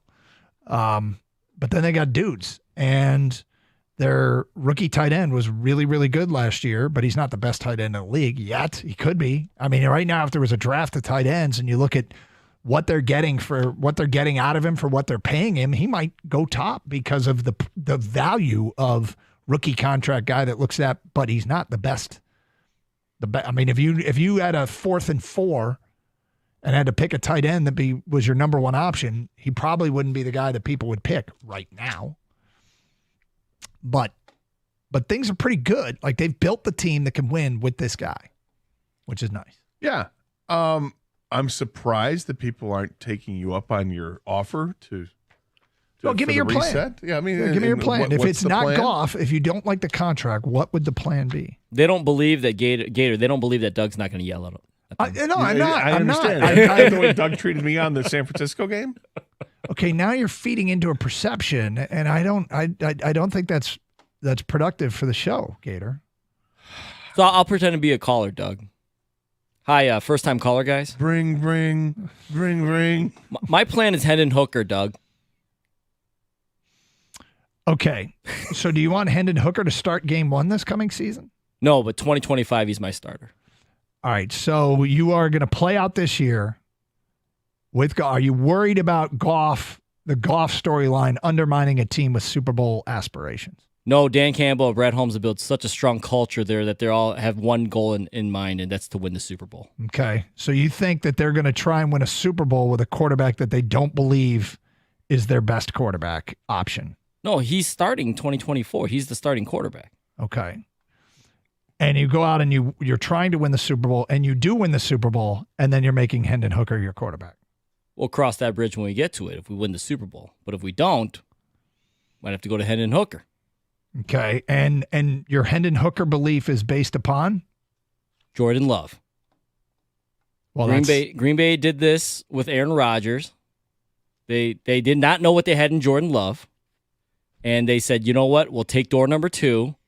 And Jordan Love turned out to be pretty good his first year. Because the truth is, and I do appreciate the door number 2 argument, and the allure of door number 2.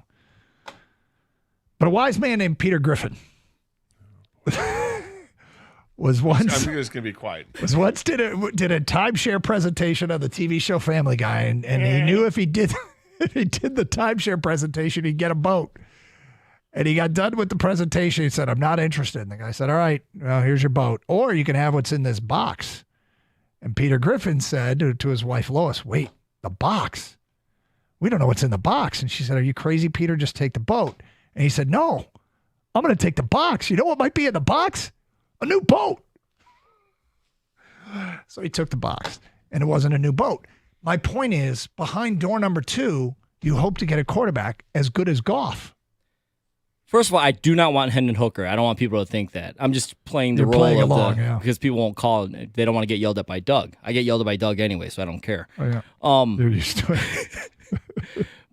But the thing is, if Jared Goff wins a Super Bowl, I think everyone would be like, all right, he deserves a new contract. But if he doesn't win the Super Bowl, people will say, well, he can only get you so far. We need the guy to get you over the hump. Hendon Hooker, he can run. He's mobile. He'll get you over the hump. Mm-hmm. Isn't that what people would say? The truth is, And he's a fraction of the cost. If he is Jared Goff, the fraction of the cost argument would be a great one. Well, I think he's as good as Jared Goff.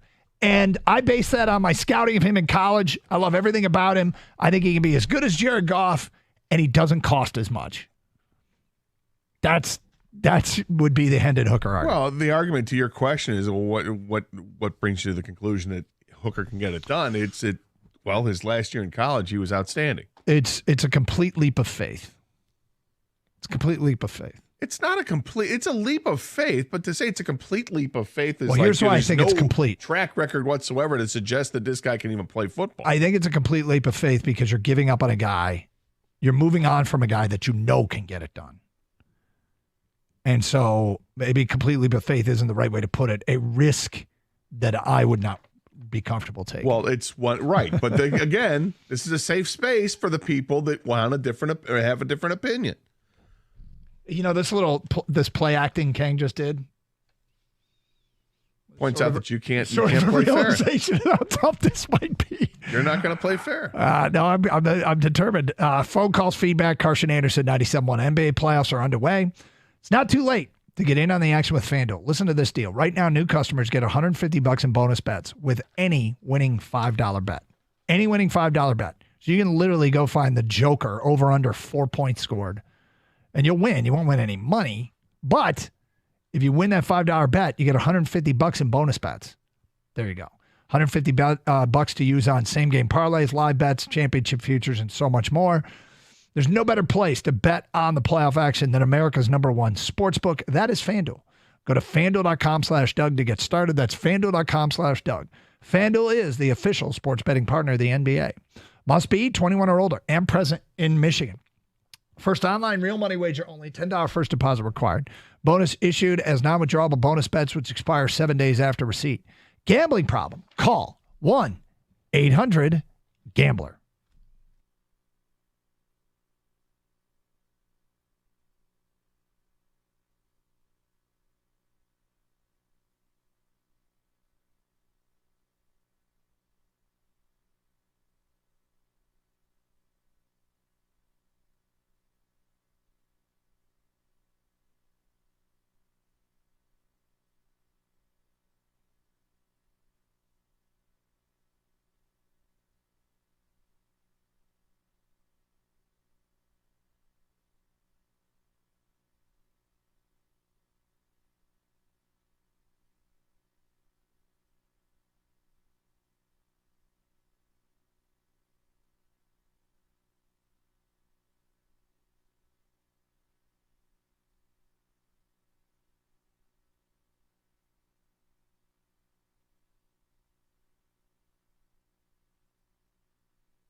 So a ticket price kind of surprised me.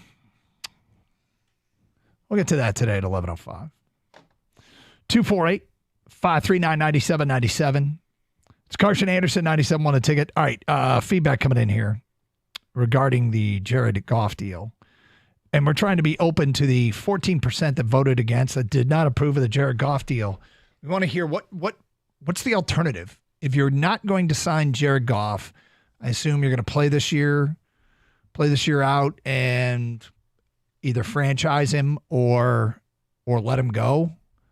Do you want to draft a quarterback? Or do you really want to roll with Hooker? I mean, is this team not dangerously close to winning a Super Bowl. And my concern is anything other than signing him, especially once you've signed your other two players eligible for extensions.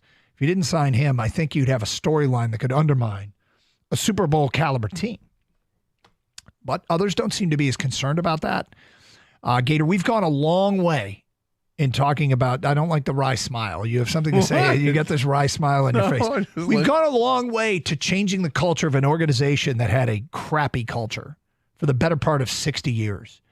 It feels like this is the healthiest it has been. And I feel like many in the Lions fan base have already forgotten how bad the culture was and either are too easy to not show faith in or throw a variable into the locker room that could undermine everything we've built or everything that's been built here. We had nothing to do with it. But some people aren't concerned about it, and I'm intrigued to hear why. Let's look at some of the feedback. If anyone's plan starts with Hendon Hooker, hang up on them immediately. I don't have the capacity to listen to that today. That's from an unnamed texter. Well, you're not allowing people to be in a safe space. No, we're trying to create a safe space for an exchange of ideas. Brian writes in, I think the 14% would want Hendon Hooker, and they also are pro mobile quarterback people. 100%. I think that's probably true. And look, it is a game that has gone way more towards the classic drop back statue that has the football card pose and delivers the 6'6" quarterback that just stands back there and delivers and hands off to a running back 35 times a game. That era, we've moved on from that, and there's definitely been mobile quarterbacks. But you went through all the quarterbacks that won the Super Bowl. It's amazing how many of them are immobile. Just in the last 25 years. Yeah. Peyton, Eli, Brady. Roethlisberger wasn't particularly mobile. He was hard to bring down. It's impossible to bring down, but he wasn't like running for 15 yards. And then there are guys that have mobility, like Patrick Mahomes. Yeah. And so, I mean, but I guess, it strikes me that my commitment isn't to a non-running quarterback. My commitment is to making it work with what you have. If Goff were a all-run, no-pass quarterback, you would have to find examples of guys like him that built to say that you could do it this way. But my commitment is more to it's probably best to try and win with the guy you have when what you're asking isn't impossible. I guess the mobile quarterback crowd thinks it's impossible. Well, I would, if I were to take a shot at this question. At not Goff? At the not Goff plan? Crowd, yeah. Which, by the way, I am pro Goff. But if I were to take a shot, and if my answer is Hendon Hooker, and I would back it up by saying first of all, I feel like he has a high ceiling because of what we saw in college, because he was outstanding his last year, best quarterback in college football his last year there.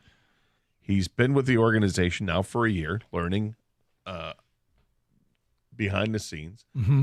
We'll see where he's at this year. I'm going to let Goff play out the year, okay, because he's got the last year in the contract. He'll play the last year on the contract. And like the previous caller who said, I'll bring him back if they win the Super Bowl. But what if they don't? What if they don't get to the Super Bowl? What if they don't get to the NFC Championship game? What if they take steps backwards? What if they don't win the division but make the playoffs and then lose in the first round? If those things happen, I got to think about the future of my team. And if the future of my team includes a quarterback who we did get to see a little bit, we got to see him in the preseason. Maybe got to see him a little bit more in a couple of games that were mop-up duty, whether the team was getting killed or the team was killing another team, whatever the case was, got to see him a little bit in mop-up duty. And also because there's reports from practice that he looks good. He's ready. And then you even have Dan Campbell saying, we have all the confidence in the world in Hendon Hooker as our backup quarterback right now. And if I take that information to the offseason on a disappointing finish to the season, I also take with me tens of millions of dollars to spend to help upgrade everything around him to give him the best way to succeed, whether it's bringing in another high-end wide receiver. Well, now I can afford it because I'm not spending $53 million in a quarterback. I can bring in a wide receiver for $20 million along with Amon-Ra St. Brown and an improving Jameson Williams, and bam, I'm right there. I can also spend money like $20 million on an offensive lineman that is there to make the line even better than what it was before. And I've already got a pretty established offensive line, but if I got a guy who's going to leave, or we need to start shuffling things around, at least I have the money and the resources to go ahead and change that for the better, because I'm able to do that with a less expensive quarterback that has a ton of talent. Interesting argument. I appreciate your creativity. Thank you for not yelling at Gator, Doug. I'm not going to yell at anybody. I said you didn't. Point. Yeah, I know. I'm making it clear. It's a safe space. I want to mention a clearer point that Gator made, though, is if things don't go well this year, that's the key, Doug, because if they win the Super Bowl, no one's going to say replace Jared Goff. If you look at any of the other teams that went to the younger quarterback when they had an established quarterback, the end of their season wasn't a Super Bowl. The end of their season was they either didn't make the playoffs or they got kicked. They got finished in the playoffs at some point. Whether it was Kansas City with Alex Smith. Whether it was the Niners with Alex Smith. Poor Alex Smith. Whether it was with the Packers and Aaron Rodgers. They went to the younger guy because they didn't think they could win any more with the current guy. And if that happens here, that's the argument for the Hendon Hooker crowd. Yeah, I think the evidence that they, quote, can't win anymore with the current guy is thin. All right. And I also am doing everything I can to protect the Super Bowl chances in 2024. That's all of what you said. I think it is. I'm more interested in growing this team's, because I don't think not signing Jared Goff would become an annoyingly irritating storyline in 2024 during the season. 248-539-9797. Mark, you're on 97 on the ticket. Hi, Mark. Hey guys, how you doing? Great. All right, so I'm going to try to keep this short and not get the shark music put on, so bear with me. All right. I think the reason that we're not getting any good reasons or other plans aside from signing Goff is because there actually are no other actual solutions. I think the reason why people are complaining and grasping at straws is more psychological and socioeconomical than anything else. And what I mean by saying that is, from when you're looking from the outside in as a technically, compared to Jared Goff, a poor person, what you see is someone who's already made $150 million playing football. Yeah. So you don't understand the fact of why he would need an extra 215 instead of, say, an extra 180, when it seems like a difference between $8 and $12 to a poor person. Add to the fact that you know that if he was on the Carolina Panthers, they would suck. But if Mahomes was on there, they'd probably still be a 500 football team. So it makes it hard for people to come up with a reasonable explanation to do something different when there actually isn't one. They're just mad because of what he signed for. Interesting. Mark, you're probably onto some psychology there, and you did get it in quickly. Well done. I think there's some truth to that. I mean, but I would never argue, and I don't think anybody in their right mind would argue that Jared Goff is better than Patrick Mahomes. He hasn't proved that. But if you don't have the guy, if you don't have previous era Brady, this era Mahomes, you can be uncomfortable and shoot holes in your guy, but that doesn't mean you should give up. There were quarterbacks other than Brady that won the Super Bowl, and there'll be quarterbacks other than Mahomes that wins the Super Bowl.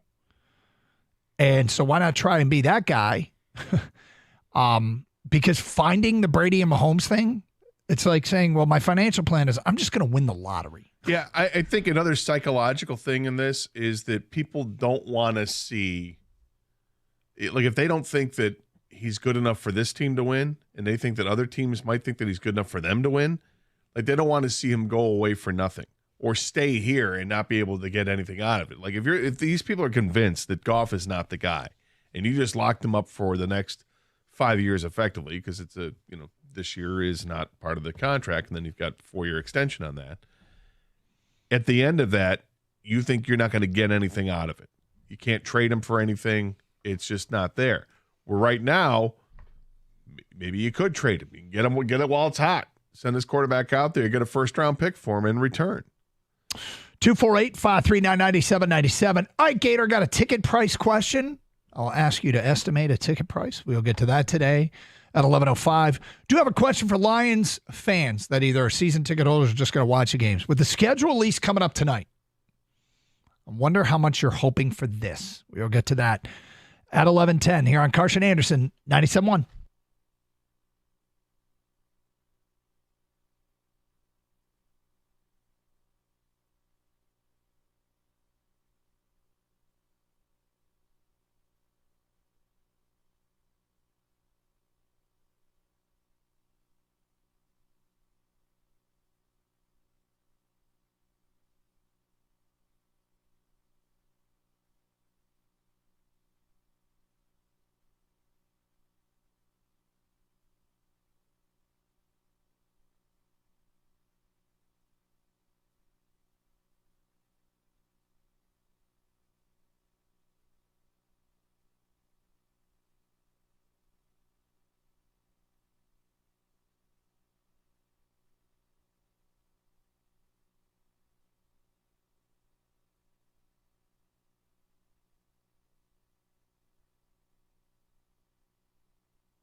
Brought to you by Wendy's. Here's the lineup for the Tigers in Game 3 against the Marlins. Riley Green has a scheduled day off. Matt Vierling leads off. Andy Ibanez hits second.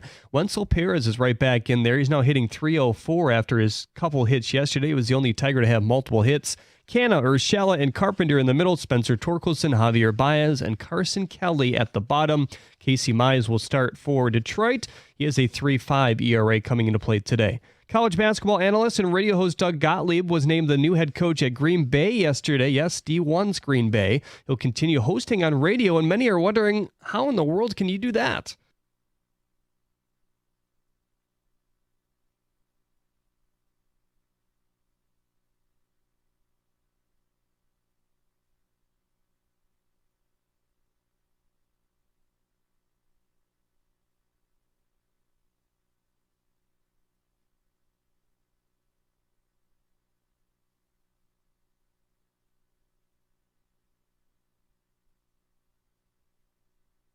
Netflix is set to be the global home of the NFL's 2 Christmas Day games in 24 and at least one of them in 25 and 26. The NFL's VP of Media Distribution saying, quote, the NFL on Christmas has become a tradition to partner with Netflix, a service whose biggest day of the year is typically this holiday, is the perfect combination to grow this event globally for NFL fans, end quote. At the Corwell Health Update Desk, I'm Jeremy Otto. For more, go to 97.1 The Ticket or Odyssey.com.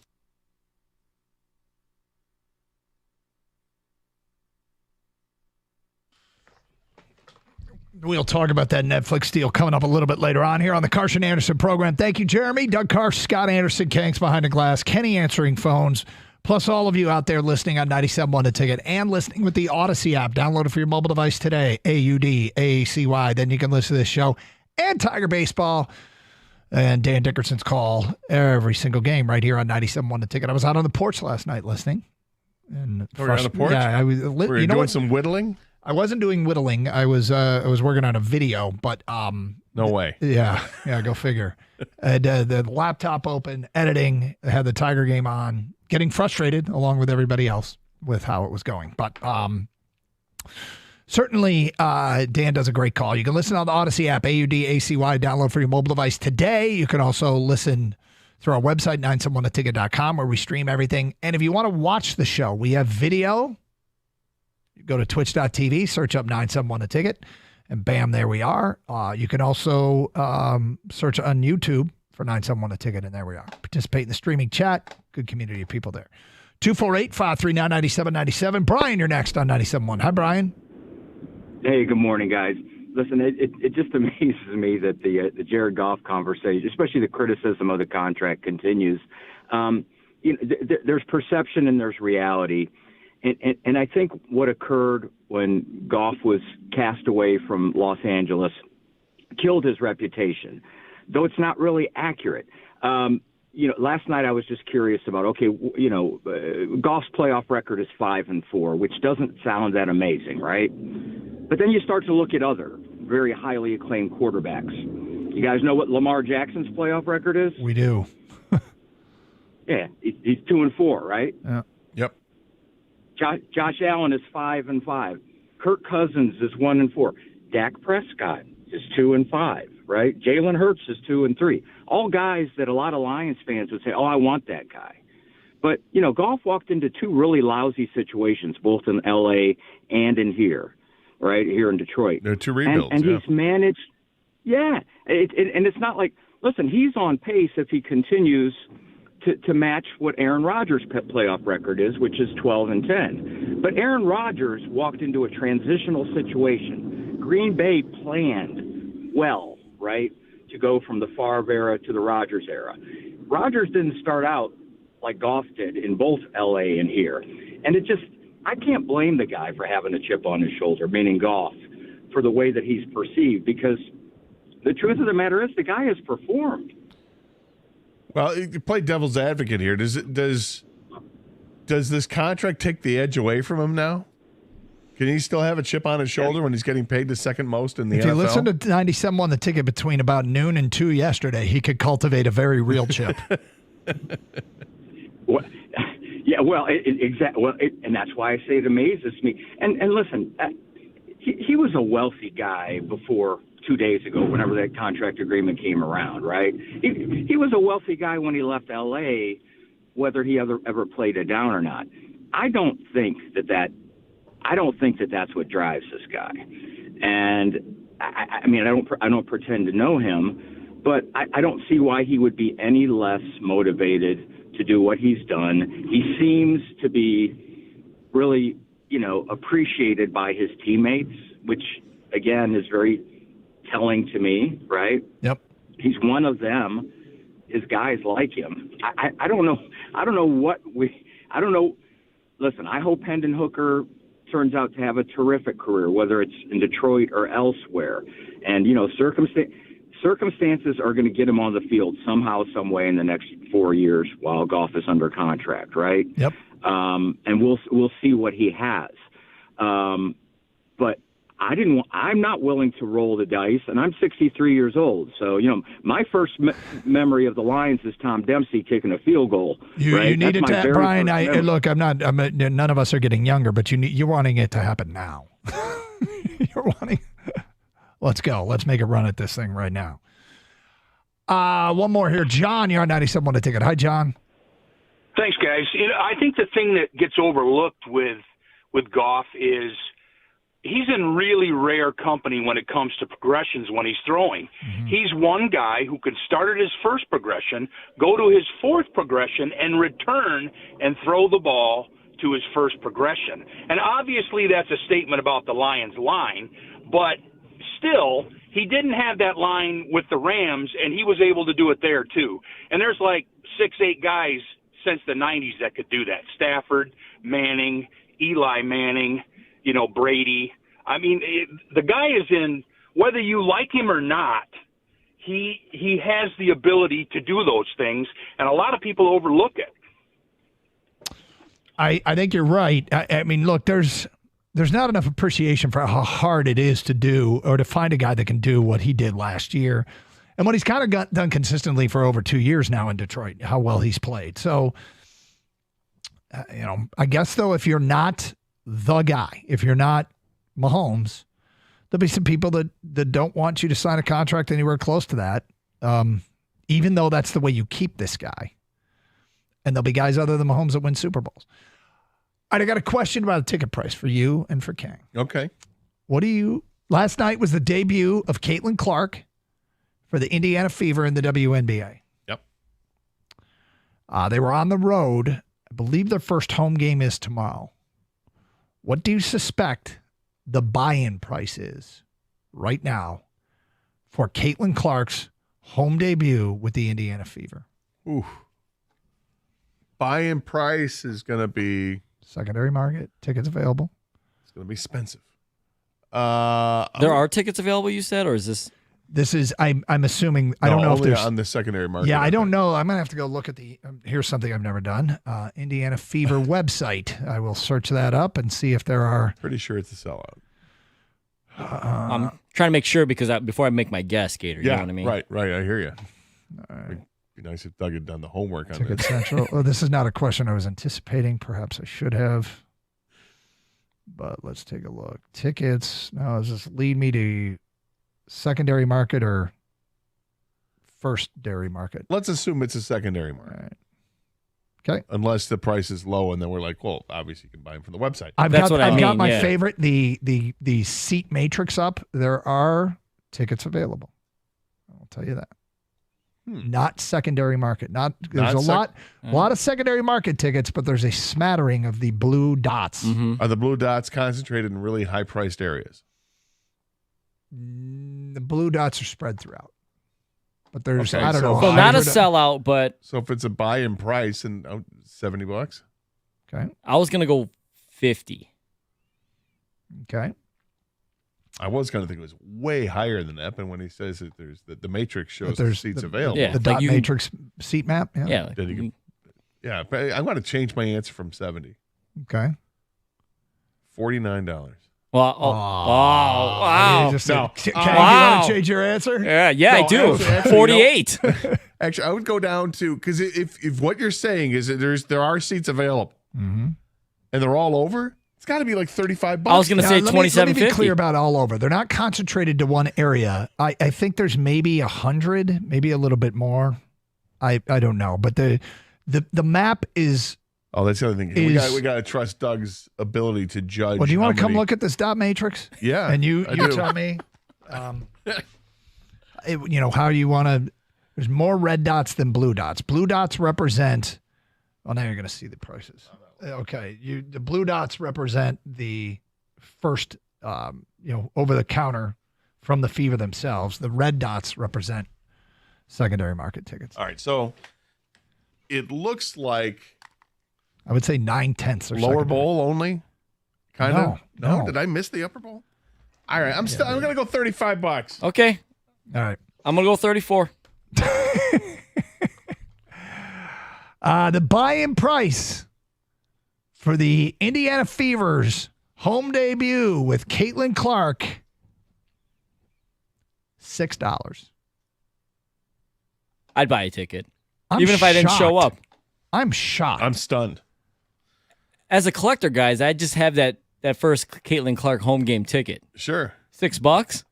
You might go buy one right now. Yeah, right. As long as they ship me my ticket. It's digital. No, it's upper bowl, like last row, but Yeah, but you're in there, and I know there's so many people out there that just want to be part of that history. And yeah. And I'm not. Look, I think what she's done for the women's game is awesome. what does it look like for just an average ticket? Yeah, before she got there, what was it, like $3? It might have been. What do you mean Free? for? What do you mean for an average ticket?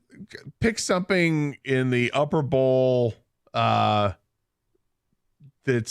you can actually see the court, that you're within the court. So just a random ticket. Here's one for $18. Wow. Last row, but within the court. That one's $25. How about a decent seat? What's a decent seat going to run? Okay, so middle level, mid court, $150. Middle level, mid court. Still not lower bowl, corner. Why are you thinking of road tripping? No, not at all. But what I'm thinking of is that this hype machine has gotten out of hand. When Can't the get him to go reality to Dayton, but he's going to Indianapolis for the Fever's home debut. Gators got the fever. It sounds like the hype machine is working overtime here. The reality is that it may not be as exclusive as people want it to be. Maybe I'm not sure what to make of this. You know what I'm going to guess? I'm going to guess that they're going to send an attendance record this year. Oh yeah, without question. Yeah. She's had an effect already. Yep. The game was on ESPN last night, and I think they like tripled their normal opener attendance or something. Because those are on the road in Connecticut, right? I did see some fact about they were on the road. They set a record for that. Yeah, Mohegan Sun Arena or something like that. But when I came home from the baseball game last night, and I'm flipping around. Yeah, I stopped on, and I knew they were on TV, and I wanted to see, okay, what do we got? What's the hype about here? And unfortunately, there were like 3 minutes left. They were already down by 20 points. But I got the full recap on what Caitlin Clark had done at that point. Hey, she's starting to hit the shot, had knocked down 4 3-pointers, had 20 points, and 10 turnovers in her debut. So little hit and miss there. I'm guessing she'll get better. She'll calm down a little bit with not possible. The nerves and distribute the ball better. She's an excellent player. She's great for the league. She's clearly brought attention to the league. I mean, there are things that are happening that have never happened in that league before with attendance figures. And we were talking off the air with about that they're getting charter flights now where they hadn't gotten those before. And, it's because there's interest. Yep. Where there wasn't interest before. Is it sustainable? We'll find out. And we'll see how much interest there really is halfway through a 40-game season. Okay, so we do have a schedule release coming up today for the National Football League. I got a question for the consumer out there. If you're planning on watching games or going to games, I want to know how you feel about something. We'll get to that today at 11:20 here on 97.1. Hey, get ready for summer. You know we're going to have hot, sweltering weather, and if you don't have an air conditioning unit that works, that's a problem. Do the right thing. Call the great folks over at Birmingham Plumbing, Heating, and Cooling to make sure that your AC is going to run cold. If you got a pool, make sure your pool runs warm. If you've got water in your basement or a crawl space, have them come out, check it out. They can help you absolutely. You don't want to play the waiting game and get burned. Call Birmingham Plumbing, Heating, and Cooling today, or you can schedule an appointment online at birminghamplumbingco.com. Birmingham Plumbing, Heating, and Cooling, your Metro Detroit boiler experts.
I think I'm killing it.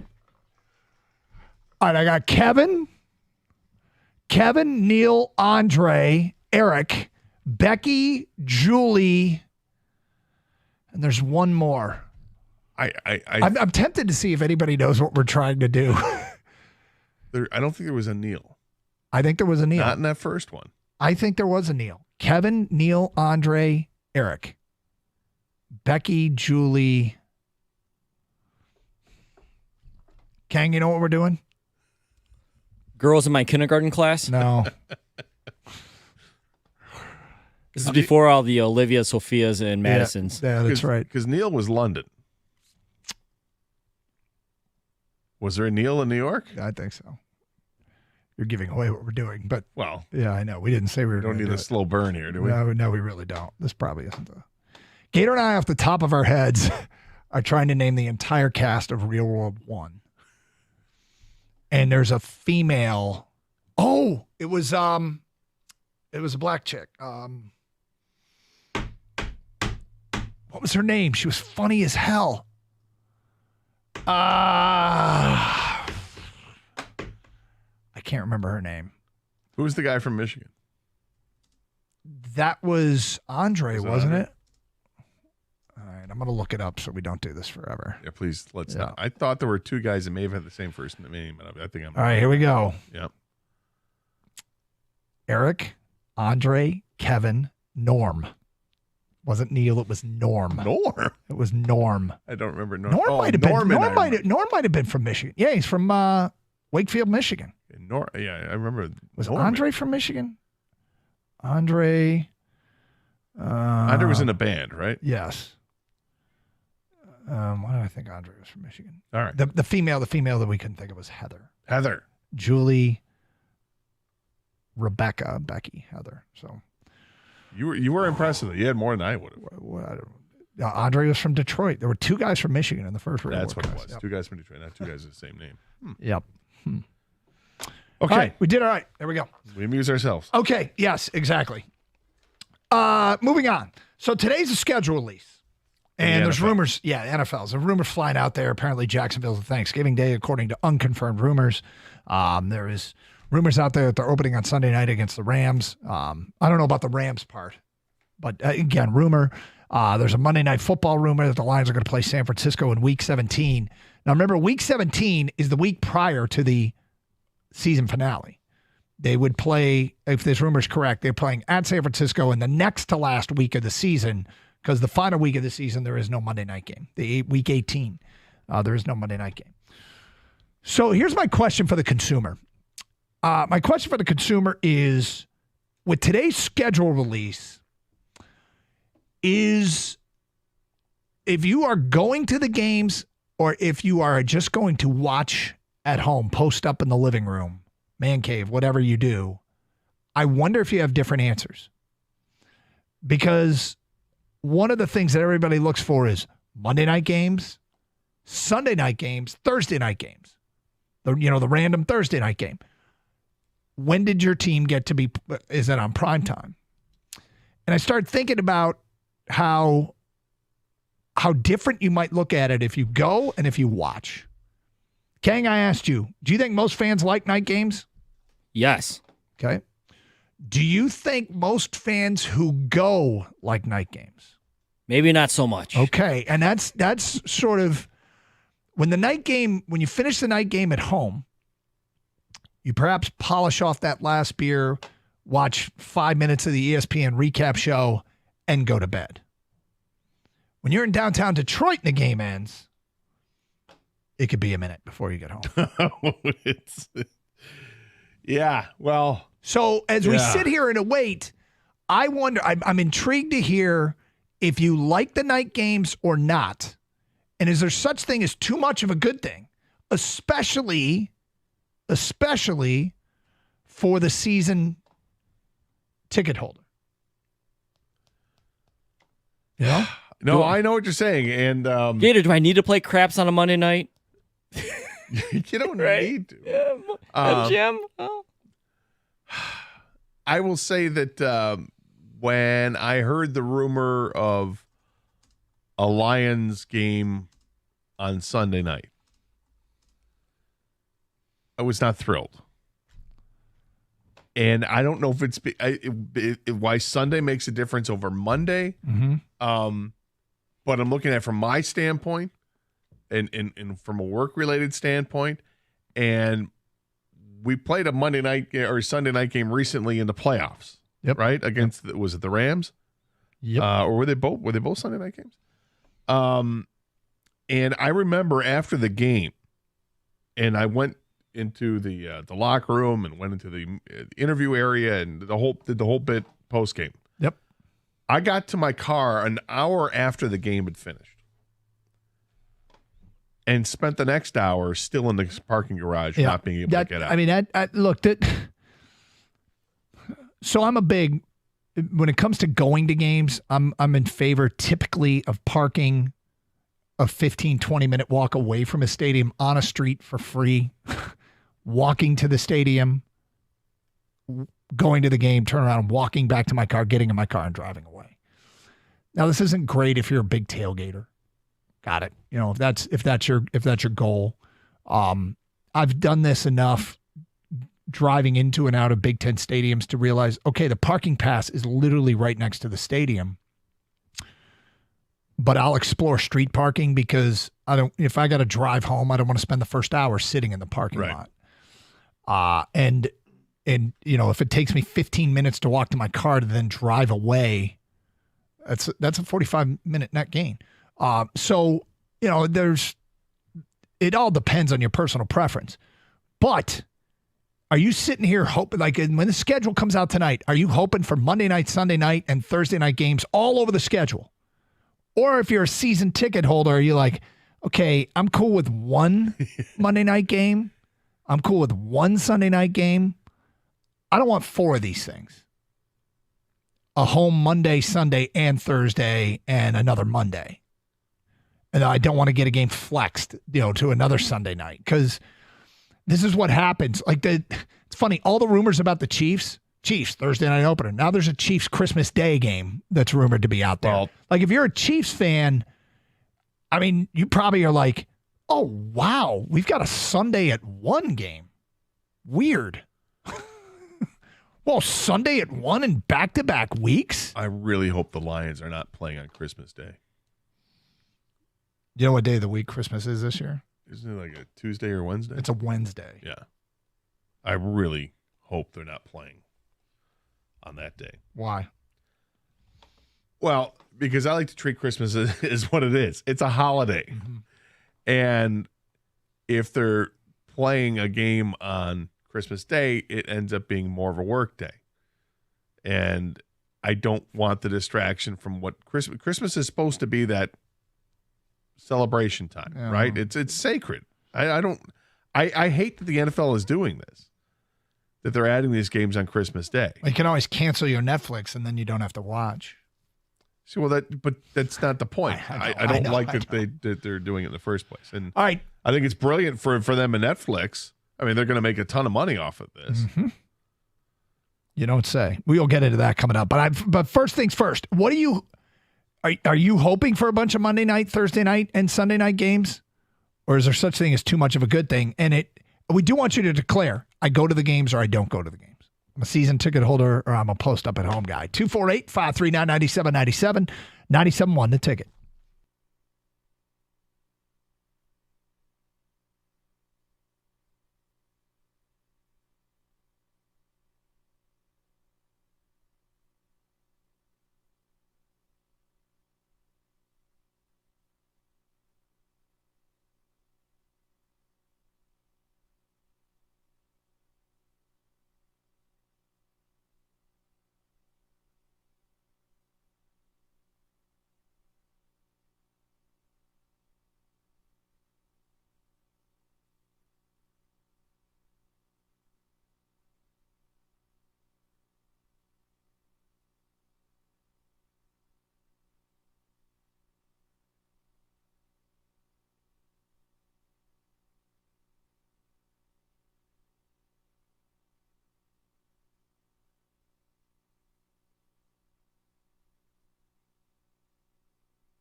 I just saw a weird scheduling quirk.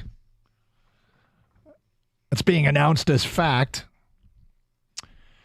NC State and Virginia have scheduled a non-conference home and home football series in 2025 and 2026.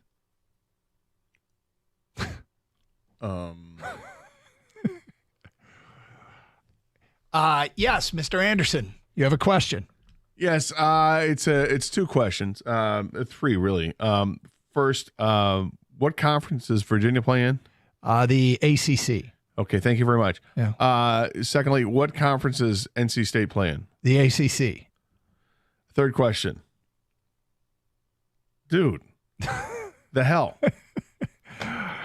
So, Mike, are they having problems scheduling non-conference games? And so they've scheduled a conference game against each other?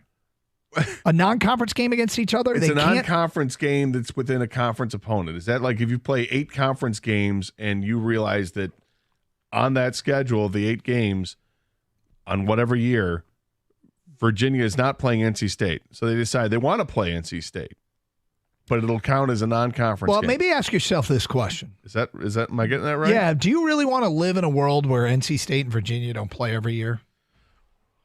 Well, because I'm not sure I do, and now let's put it the void has been filled. Right. This is all types of strange, but they don't have. Do they have divisions in the ACC? Yeah, the Atlantic and the Coastal. Okay, so I'll give you $50 if off the top of the head. So they're in opposite divisions. Is that obviously because if you're going to play your own division? I guess. Well, let's go to conference standing. It's easy enough to find out. Yeah, it would stand to reason. You would think that you would play. Well, maybe they don't have divisions anymore. Okay. Just like the B1G. So here we go. So the B1, but the B1G has protected things, correct? Yeah. So Michigan's schedule but it's not protected with Michigan State, correct? It is. It is protected with Michigan State. Yeah, you have 3. Everybody has 3 that they'll play every year. So for Michigan, it's Ohio State, Michigan State, and I don't remember. It might Rutgers or something. It's somebody that doesn't make sense, but they had to match them up. Illinois or something. I don't know whatever it is. So because it has changed, I mean, would you be against it if a year comes where you've got I don't know how many games they're going to play against each other. Was it 8 or 9 that they'll play in the Big Ten? I think it's 9. So they play 9 games, but say Wisconsin is not one of them. Would you be opposed to playing a non-conference game? A non-conference game against a Big Ten Actually, opponent? I would. I think they're not. Well, it depends. Wow. I would rather play a Power 5 non-conference game than play Middle Tennessee. But would you rather play a Big Ten opponent in a non-conference game, or would you rather play a directional school? I'd rather play a Big Ten opponent in a non-conference game than like I said, Power 5. So I would rather play a Power 5 non-conference game than any Group of 5 game. With all respect due to Jacksonville State. I feel like you, of all people, knowing how you feel about this, should be celebrating what Virginia and NC State have announced. Yeah, it's curious. I mean, to me, I would rather see Virginia and NC State playing Big Ten teams than playing each other. But it is better. It's better than VMI. So, but still kind of strange, isn't it? You are really attacking VMI. The Virginia Military Institute, which is not smart. No, it's not smart to attack a military institute. No, it's a Citadel, same thing. Don't do that. We cite the Citadel all the time. William and Mary. Let's go with William and Mary. They're kind of harmless, right? Yeah. Or is Sorsdale going to show up outside the studio and kick my ass? Let's get to your phone calls. We go to Lee in Detroit. You're on 97.1 The Ticket. What's up, Lee? Hey, what's going on, guys? How you doing, sir? I just got one thing. Look, I'm a season ticket holder, and me and my wife, we love going to every game. The atmosphere downtown before and after a night game, primetime game, is amazing. It's a lot of times, I park at the gym right across from Ford Field, and we After the game, we just drop down a couple of levels, and we all party right there inside the gym until traffic clears. It's amazing down there. Wouldn't pass it up. Wait, you party in a gym? At the gym garage across from. Oh, the Fort gym. Hill. I'm sorry. I thought you said GYM, gym. No, no, the GM. gym. Gotcha. All right. Yes. Yeah. I mean, look, it's if you're a season ticket holder, that's why I'm intrigued. So you don't care if you have 5. Well, probably won't have 5, but 3 to 4 home 3 to 4 night is perfect. games. Okay. He's into it. From an unnamed texter, season ticket holder here. Hate multiple night games. Jeff writes in, my wife and I love the night games. Our tailgate friends hate them. I have the luxury of plenty of vacation time, and my wife can work from home. So we usually don't go into work following a night game. We often will walk to a local watering hole until traffic clears because we don't have to get up early. It's a hell of a luxury, Jeff. Season ticket holder here. Love the hype, but dislike night games. You're not getting home until 1, 2 a.m. You're forced to take the next day off. It's just a pain. Atmosphere after a W that late is euphoric. It's a funeral with people pissed off after an L. It's true. Mike says, I hate night games for college and pro, attending or watching on TV. I'm very impatient. I don't like waiting all day. I want noon or 1 p.m. You. Doug loves the noon start. I do. It's my guy, Mike. Bruno in Dearborn says the night game in Detroit at Ford Field is the most fun and most exhausting. Either Monday or Sunday, I always take the following day off work. Unnamed texter, I do not like night games. I wake up for work at 5 a.m. The 1 or 4 p.m. games are the best. While we wait the schedule release tonight, I do think the season ticket holder and the person that just watches at home probably looks at these things differently. 248-539-9797. Do you like the night? Do you want to see a bunch of night games? You want to see a bunch of Thursday night games? You want to see Sunday night games? I mean, the truth is they're not all going to be at home. We've got Thanksgiving. There's 8 other home games. What's a reasonable expectation for home primetime games? 2 more? A Monday, a Sunday? What Sure. if they get 3? A Monday, Sunday, and a Thursday? There's a rumor out there that they're playing Green Bay the Thursday after Thanksgiving. Back-to-back Thursday games? It's a rumor. What? Dude, I mean, the truth is on social media right now, I can find you anything. You want to make up a rumor? Because I think a lot of people are just making up rumors and putting them out there. You know. Isn't there a rule in place about Thursday games? And when you have to play again, it wouldn't be in the following. I don't know. Well, you're not playing Thursday, Sunday. There is a rule against that. You can't play Thursday and then play again the following. But I thought there was like a Sunday. rule about how many Thursday games you can even have. I don't Because know. you do get the extra time off. There's a rule about European games, and those came out today. Yeah. Well, And international series, I should say. Lions will not be playing in those. No, Jets at Vikings, October 6th. Jets at Vikings. Jets and Vikings. I think it's England, Germany. Jacksonville has back-to-back games there where they're the away team the first time, and then the next week they're the home team. So they're going to stay there. Yep. But that's because their owner is. So they're playing at Chicago, England, and then they're playing at Jacksonville, Germany the next week. Jets and Vikings, October 6th. Jaguars and Bears, October 13th. Patriots and Jags, October 20th. And Giants and Panthers, November 10th. Those are all your international games. 248-539-9797. Carson Anderson. All right, Gator. I do want to talk about this Netflix Christmas thing and how people feel about it. We'll get to that because it went official today. We'll get to that at 11:50. Some Tiger talk next hour leading into Tiger baseball afternoon game against Miami Marlins as that series wraps up with Casey Mize on the Hill. 97.1 The Ticket. Hey, discover how good your water can be, like our family did, with a new Kinetico system that removes up to 99% of contaminants. If you're not filtering your water, you are the filter. Don't be the filter. Get clean, purified water and replace plastic bottle waste. Call 855-339-4242 or visit cgcwater.com. This month, get 50% off Kinetico K5 drinking water system with a purchase of a Kinetico Premier Softener. I love it. Drink from the K5 every single day. Financing options available with approved credit. CGC Water Treatment and Plumbing. Your authorized independent Kinetico dealer.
Doug Harsh, Scott Anderson, 97.1 The Ticket. Lions text. These are regarding Jared Goff. Just imagine if Jared Goff had been listening to all the offseason talk, and he's been working on his twitch muscles and his legs chasing chickens to become as agile as Dan Orlovsky. That's from Jody and Romeo. Okay. It helped Rocky get his quickness going, chasing the chickens. Is that what it was? It did help him. Okay. Seems to be some similarities with the Hendon Hooker situation and the Michael Penix draft pick in Atlanta. Same move, but less dramatic in Detroit. I mean, there are minor similarities. The Lions actually have a need for a backup quarterback, and Hendon Hooker is a third-round pick. You know, it's kind of where guys who might be a little bit more of a project go. We know why. It's because of the injury. But the other thing is they literally didn't just sign a guy and then draft a guy that's expected immediately to be his replacement. I'm okay with the Goff sighting, writes Kevin in Toledo, but I'm concerned the team won't make it back to the NFC title game. A lot of cards fell their way last year. It's hard to repeat. It is hard. It is hard to repeat. And I guess, you know, the concern is I don't feel like they've gone all in for this one season because Brad Holmes is betting on himself being able to draft well and restock the roster with cheaper players. And based upon his track record in Los Angeles, where he built the draft boards for Les Snead, the GM there, and based on here, where he's drafted very well, there's a reason to be confident. But, you know, it's the cap is going to get tighter in 2025, 6, and 7. Didn't the Rams get rid of Goff because they didn't think he was good enough to win a Super Bowl? It's from Keith in Detroit. Yeah, they looked at the opportunity to get Stafford. They jumped at it, and they gave up Goff along with 2 first-round picks to do so. Yep. Yeah. Yep. That's exactly what they did. And that doesn't mean that the Rams were right necessarily.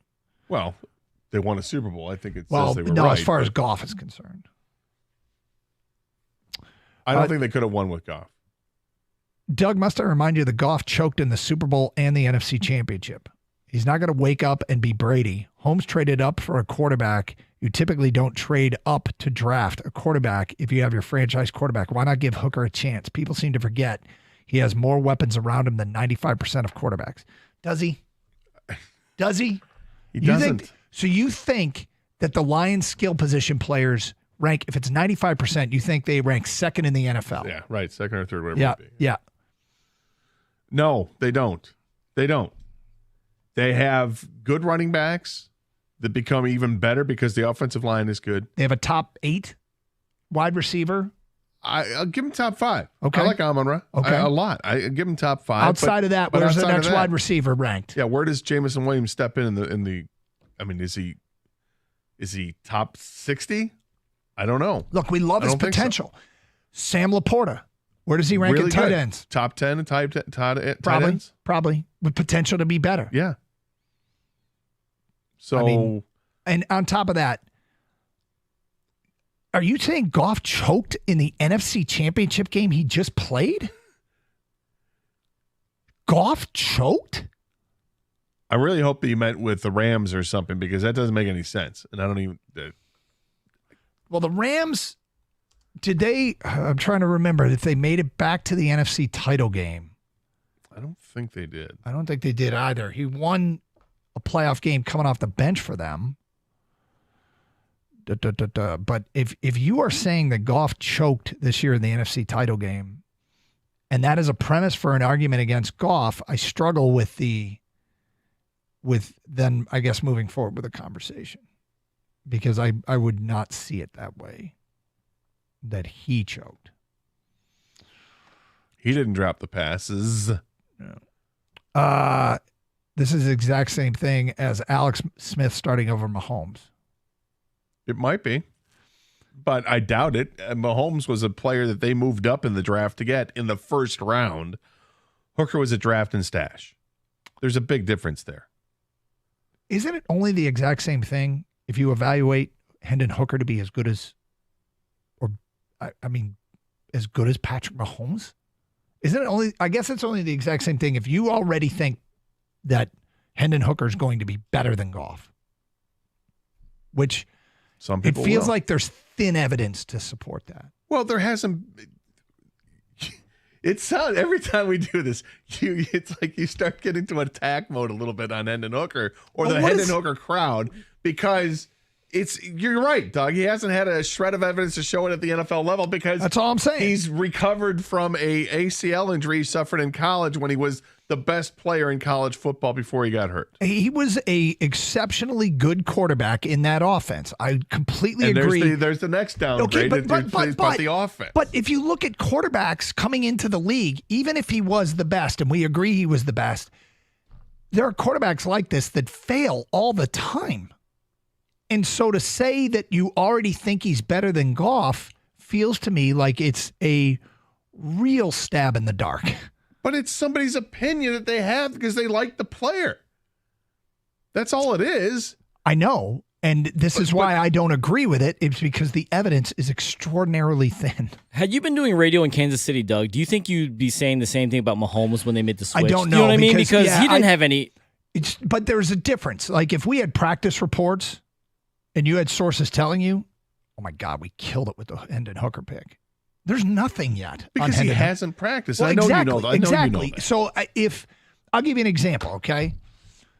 There was going into late, and this is a long time ago, going late into Brian Griese's career at Michigan when the fan base had given up on him, and the Dreisbach, people were talking about Dreisbach, and then it was going to be Tom Brady or whomever. The coaches started telling me off the air, dude, Griese, the light has come on. We can win with Griese. So I took that position on the air, and people thought I was crazy, but I wasn't doing it because I knew. It was because people that knew were telling me. If we start getting indications that Hendon Hooker is elite, then we can talk, but there's none of that. Do you think that's going to happen? Do you think that we're going to hear in August, mid to late August, that Hendon Hooker has been fantastic in training camp, and we'll have seen a few games because he'll play in the. Do I think we're going to hear that? Do you think we're going to hear that? No. But if we do, I'll be glad to change my position. Fair enough, because you're already dismissive of Hendon Hooker, period. I'm not I'm dismissive of saying it's the exact same thing as Mahomes over Alex Smith. Well, there's that, but I just asked you do you think that you're going to hear this, and your opinion is that you're not going to hear that he's progressed. I think you are misinterpreting what I'm saying. I think it's a bit foolish to make that argument right now. That's all. I'm not downgrading Hendon Hooker. Do you think it's a fair comparison right now to say Hendon Hooker is Patrick Mahomes and Jared Goff is Alex Smith? I'd like to get past that comment on it. Okay, but my response is only to that comment. Well, I'm asking you different questions, and I'm asking you: do you think that you're going to hear that Hendon Hooker in the fall? Well, I hate calling August the fall, but in training camp, do you think it's crazy to hear that he's played very well? No, I don't think it's crazy to hear he's played very well. Okay. Saying it now is easy to say that you've got nothing to show for because there's nothing to see because he hasn't practiced. We haven't had a mini camp with him yet. What happens at mini camp when they have mini camp? A week from now?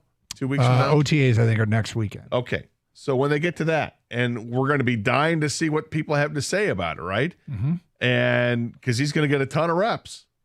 What if the word is Hooker looks great? That's awesome. He's matching Goff pass for pass. That's awesome because they need a quality backup. Would you listen to the Mahomes argument more? Like, let's say he plays a couple. Not after 1 weekend. No, but yes, let's move it forward to preseason. If we get into the preseason and he looks spectacular, yeah, then I will think that at the very minimum they have got their backup quarterback. And it opens up the door to more of an argument being made. But you know what? I mean, part of this is we could have done the same effing thing years ago with Mike McMahon. And there's a whole bunch of you that tried. All right. Just hang on for a second. So, Kane, when we started the show. Gator, go F yourself. You've been trying to get me worked up all show, and now you've done it. I'm not trying to get you worked up. No. I think it's hilarious. This is like working with Caputo. You're trying to get me worked up. Before the show starts, we're like talking in the cubicle, and you're like, okay, here's what we're going to do. I'm going to do a reset. Going to reset everything. And we're going to have a safe space. We can talk and exchange ideas. And the first thing we talked about was Kang pretending he was a caller, and he said, Hendon Hooker's the reason. Mm-hmm. And immediately it went downhill. No, it Because didn't. you I are, held you it are together. I held it together. extraordinarily dismissive of Hendon Hooker. No, I'm extraordinarily dismissive of somebody saying this is like Mahomes and Alex Smith. Because that's the the only most time recent. I got hostile was now. Because you dismissed it right off the I tape. have- Was he I- dismissive right off the bat? No, to I you? wasn't. I just told you why I didn't agree with it. Now I'm getting hostile. And it's because you've made me that way. I want Hendon Hooker to play really well this year. I do This too. preseason. I do he can- too. and Doug's reasoning is so he can be a capable backup. Yes. And dude, and listen, not be any I get it. possible, future with the team other than the backup. I get it that you don't, everyone always wants the backup or whatever, but he's not Mike McMahon, Doug. Hendon Hooker and Mike McMahon, did they have the same McMahon college had career? Did they? Like 48% completion I percentage know. in college. I think he got so mad he threw out the Mike He went McMahon Mike comp. McMahon. Yeah. 97-1 And now the double ticket. bird.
Can I ask the two of you a question?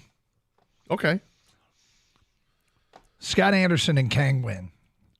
At any point today when I was out of the studio, did the two of you conspire to try and get me worked up? No. This was all organic. You like Yeah, organic. This just happens, man. Yeah. Yeah, okay. You're an organic guy. Yeah, you pay more for it. Mm-hmm. Yep. All right. No, I'm just making sure. Because the giggling and all that. Well, it's funny. It is because we can see it coming. Where it's just from where we started before the show even started of what you wanted to do. I'm trying to create a safe space. Yeah, I understand. For dissenting opinions. But you don't even allow for a dissenting opinion. That's what is funny to me. Yep. Daniel just sent this tweet to us. Doug, 10:06. I want a reset from yesterday. I'm going to treat people with respect. Doug at 11:56 a.m. Go F yourself, Gator. It was a double bird. One for me, one for Kang. It's in a given mood. He is in a giving mood. Just not giving respect. You're funny. And pretty much accurate. Tay, you're on 97 on a ticket. Hi, Tay. Hey, guys. How's it going? What's up? I called in because I wanted to, share your frustration, Doug. Like, I'm, hearing objectively bad takes like this is like Mahomes and Alex Smith, but we made the wrong decision is just an objectively very poor take. Hendon Hooker has two attributes that show up great on film, and so when people are watching like the highlights on YouTube for their untrained eyes, he throws the ball very fast and he runs. He throws the ball far and he can run fast, and so those are great things you look for. But as we saw with Justin Fields and so many other players, there's the reading the defense and knowing the playbook and knowing what motions and pre-snap and post-snap, and that stuff doesn't show up in your highlight films, and it's not as easily projectable. And so, like you were saying, at worst we have a capable backup, and then who knows? Maybe Brad Johnson gets a job next year, and then we get a first-round pick or a second-round pick because he wants to have a quarterback that's familiar with his system. And like Holmes, he's earned, number one, he's earned the benefit of the doubt, especially to these YouTube guys. And number two, he's playing 4D chess right now. You can see it in all of his moves, the way he's setting up the team, not just for next season and the season after, but kind of long-term, replacements and kind of getting enough critical mass in the roster for that competition for people to take over. So you have to re-sign a Jonah Jackson. That's $18 million. Well, Tay, you bring up some very good points. Look, I'm the Hendon Hooker development, let's think about this. What I want is what's best for the Detroit Lions, and I think we'd all agree with that. There'd be nothing better than Hendon Hooker being the next Patrick Mahomes. That would be awesome. I can't sit here and tell you with a shred of credibility that I think that's the case, nor do I think anybody can. But ultimately, if Hendon Hooker can truly push Jared Goff and either A, make Jared Goff better, or B, surpass him, or C, show enough that they could maybe get draft capital back in a trade when it becomes he needs to start somewhere, when he becomes that kind of prospect over the next couple of years, this is the best case scenario for the Lions, and I sincerely want it. I just got a little triggered by this is the exact same as Alex Smith, Patrick Mahomes' case. Well, it's not. And we've gone through a million ways why it's different. And just first of all, Hendon Hooker was not a first-round pick. Would he have been if he didn't get hurt? Most likely. Yeah, probably would have been. But I don't think he comes in with the same. Patrick Mahomes, his last 2 years, when he was a full-time starter at Texas Tech, 4,650 yards passing, then 5,000 yards passing. He had 36 and 41 touchdown passes. It's pretty amazing. Hendon Hooker had just under 3,000 yards passing at Tennessee and had over 3,100 yards passing in Tennessee his last 2 years and had 58 combined touchdowns to 5 interceptions. That's what's impressive. Is the touchdown to interception ratio is fantastic. He does. People want to say he doesn't make the reads, doesn't go through the progressions. That was the offense they ran. Sorry, but you got to make some progressions if you're completing almost 70% of your passes. All right? So I'm not going to defend it against Patrick Mahomes because that's indefensible. You're talking about perhaps he's on track to be the GOAT, Patrick Mahomes. He's been absolutely fantastic, and he is a different type of quarterback.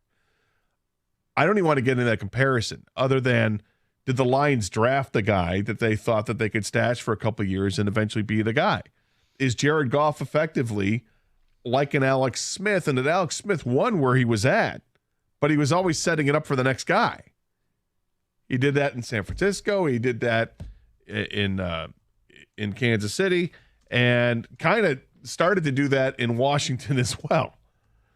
I mean, that's what he was doing. He was a really good quarterback. Alex Smith was, but the guys that were taken were always going to be higher ceilings than him. That's why they moved on. Is that what's going to happen here with Jared Goff? I don't think so. I don't think that's why they drafted Hooker. That this is our replacement when Goff goes south. I don't think that's why they drafted him. I think they drafted Hendon Hooker because they think he can be a good quarterback down the road. Whether or not it means it will replace Goff remains to be seen. I'm ready to put a bow on this, but I will put one last thing that didn't help Alex Smith is that Alex Smith kept losing in the playoffs. Alex Smith went 2-5 in the playoffs. And when if you have, 5 playoff appearances and 3 one-and-dones, I think that there's going to be a clock ticking on you, and your organization might look for a replacement. Yeah, depending on what the team was around you and all that. But there's other variables, but I think that's a big one. Well, yeah, that's what kind of mentioned earlier. The key is if Goff can't get it done eventually, then you start looking inside the organization. All right, do we need to get someone else? I mean, Goff literally left a situation where the coach didn't think he could get it done. So they went out and got a quarterback they thought they could get it done with, and they won the Super Bowl with Matthew Stafford. Now, the difference is with Alex Smith, I think, is also he was kind of always like the bridge quarterback, like get us there. Goff is now the franchise quarterback. I don't care what you say. They just paid him like a franchise quarterback. They believe in him as the franchise quarterback. He is the guy. So he's no Alex Smith. He got the next contract. Yep, he's the guy they're counting on to take him to the Super Bowl. All right, Netflix. That went official today. Netflix, the deal with them streaming Christmas Day games, and I guess it's 2 that they're going to be streaming. 2 this year and in the future. In the future, they will do 2 next year as well? I don't know if it's 2 next year, but I did see that it's like a 3-year deal to have games in 25 and 26 as well. So Joe Pampliano is a business reporter, sports business reporter, and he tweeted out the following. Netflix today finalizing a deal to acquire exclusive rights for streaming 2 NFL Christmas Day games. That means the NFL will now have exclusive games on 4 different streaming services: Netflix, Peacock, Amazon, and ESPN+. And it's only going to get worse. Well, it's evolving. The streaming platforms are forcing their way into the market. But this is how it's done. They're buying rights. They're taking properties that people want to watch and saying, we own them now. So if you want them, you have to stream. Which is kind of what's been going on with the Tigers right now for a completely different reason. And everybody has to make the call as to what they want to do. If you want to watch Christmas Day games, you got to get Netflix. It's a little bit frustrating because it feels like product is being taken away from us. Product that we paid for is now being taken away from what we paid and being put somewhere else where we have to pay more. Given I was never going to be a watch every NFL game of the season kind of guy. I never got the Sunday ticket. Watch every Lions game. Watch every Lions game. Don't have time to watch every game. Do your best to watch future opponents is what I do. But the end of the day, this isn't going to affect me too much because I already have Netflix. I just wonder if they're going to bundle everything together and allow you to buy an NFL tier where you get Peacock and Amazon and ESPN Plus and Netflix. Netcock or Netcock Plus. And can you get it's Amazon Netcock. Amazon Netcock Plus? Prime. Wow.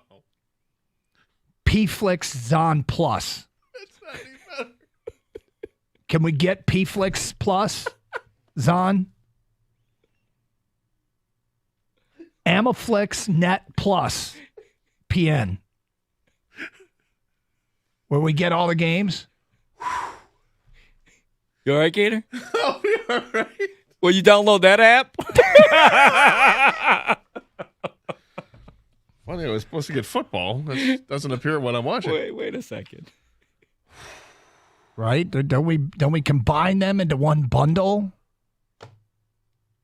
So we can get all the games? I mean, they could do that, but they're not going to. They're going to do what's most productive for them. I'm going to Money-wise. Gator's house because he has PFlix Plus. The NFL will always err on the side of profit. Well, that is true. So that means only football fans is coming. Right. We would like we would like your suggestions of what this tier will be called. We do not need Yes, that. we do. Amazon, Peacock, Netflix, ESPN Plus. We're going to combine them all in one tier where you can subscribe to them all. What will it be called? A morsome. Guy Tech on Twitch. Prime Apple Cock.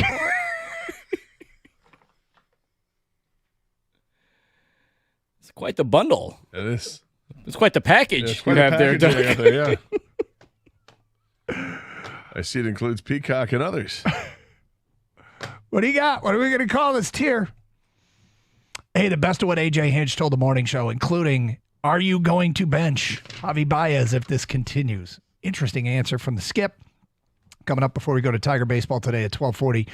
Sarah Chevrolet Sterling Heights, they're getting psyched for the summer with mega deals going on all month long. For instance, right now, you can lease a new Chevy Silverado for just $379 a month with no money down. You heard that right, $379 for 24 months on a 1,500 4x4 Crew Cab LT. Unlock the savings with a GM employee discount and a Chevy lease in your household. Sarah Chevrolet Sterling Heights, where they guarantee the lowest price or it's free. 17.5 in Van Dyke in Sterling Heights. I called 87-SAY-SARAH, got my test drive in. Sarah Chevrolet Sterling Heights. Together, let's drive. See dealer for details. Get there fast. All offers ends June 3rd.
Doug Carr, Scott Anderson, 97.1 The Ticket. Open lines, 248-539-9797.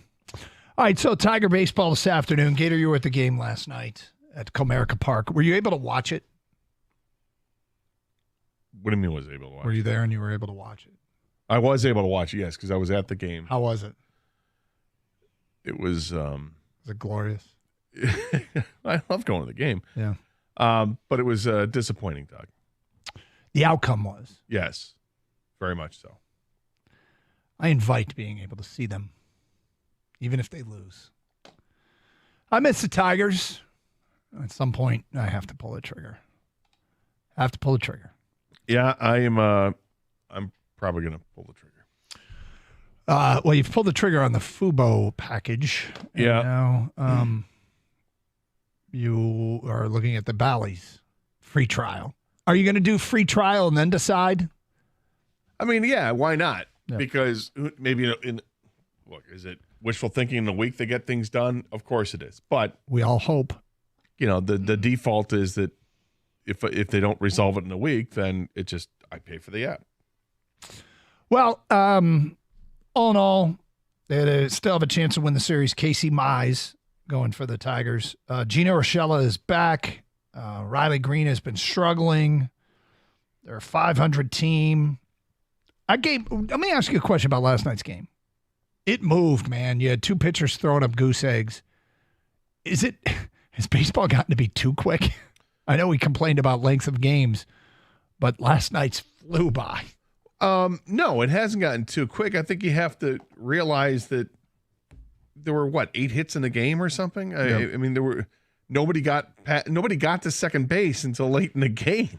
It's condensing of the action. That's the thing. There's no less action. I mean, pitchers were extraordinarily efficient in the game, so there weren't many pitches thrown. So that's gonna lead to what you had. I mean, there were 4-pitch innings, multiple 4-pitch innings. So that's what moves it along. It wasn't so much the pitch count. I mean, these guys are ready to go, and they were throwing strikes. If they're not throwing strikes, then obviously it gets bogged down. But they were throwing strikes. So the truth is that that's an attractive game, and it's a fun game to win when your pitcher is just mowing people down. And Reese Olson, if you missed it earlier, actually here's a stat: Reese Olson is the only major league pitcher to have a sub 2.25 ERA, but an 0-4 worst record over his first 8 starts of a season, ever. Ever. Unbelievable. He also now has gone the equivalent of 5 1/4 games. He's gotten 6 runs in run support when he's the pitcher of record. It's unbelievable. AJ Hinch was on the morning show today. We like to bring you the best of what he had to tell the morning show, including what he had to say about last night's starter, Reese Olson, how well he is pitching and how little he has been rewarded.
And, he's right, obviously, and it is frustrating. I mean, I joked earlier, but not really. Has there ever been a winless pitcher in the All-Star game? This guy's been great. Starting pitcher, no, I can't imagine there has been, but he has been great. And it's a shame when you see any game wasted with a great pitching performance. They're going to happen. When you see 1-0 shutouts, they happen, or 2-1 games where both pitchers were outstanding.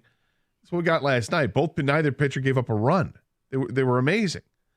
But to have that every time the guy goes out on the mound, that's ridiculous. Every single time. It's absolutely ridiculous. I mean, we're laughing at it, but at some point the frustration's gonna boil over. I also think at some point Waters going to find the level, and eventually he'll give up some runs, and the team will be scoring runs. And maybe that doesn't work out well for him. I don't know, but keep pitching the way he's pitching because he's found some masterful zen in his life or whatever that's allowing him to execute his pitches. Where last night there were some awful swings by the Marlin batters. Now, is that because they're bad batters, or is it because he just tied them up and people didn't know how to react to it? I think it's probably a little bit of both. It's not like the Miami team is not a good baseball team. Doug, we got a ticket text asking you: has there been a winless Cy Young winner? A solid question. I'm gonna go with no, but I'm not sure. All right, more here from the manager AJ Hinch with the morning show. What is the collective issue offensively? Here's what he had to say.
They are. Here's one thing that I think we should do, Gator, to keep a little perspective, is understand what's going on in baseball right now. Do you know how many teams in the American League have a combined batting average of over 250? It's not many. Like 6? 3. Okay. In fact, only 3 have a batting average as a team over 243. Offense is down. You did the OPS numbers off the air, and I'm not expecting you to remember off the top of your head, but they have plummeted. Yeah, the average OPS in baseball, I believe, is like 699, 698, somewhere there. The Tigers is 660 as a team. Yep. So it's well below the league average. The league average over the last 25 years has dropped significantly from the 750 range down to what we have this year, hovering around 700. It's a big drop, and that's all throughout baseball. But the Tigers are worse than that. Yep. And they have been worse than that they've been trending so badly over the last 5 years that I just, at some point you gotta say, all right, we need to cut bait, or we need to bring some other guys in, give some other guys a chance. And it's not just Javi Baez.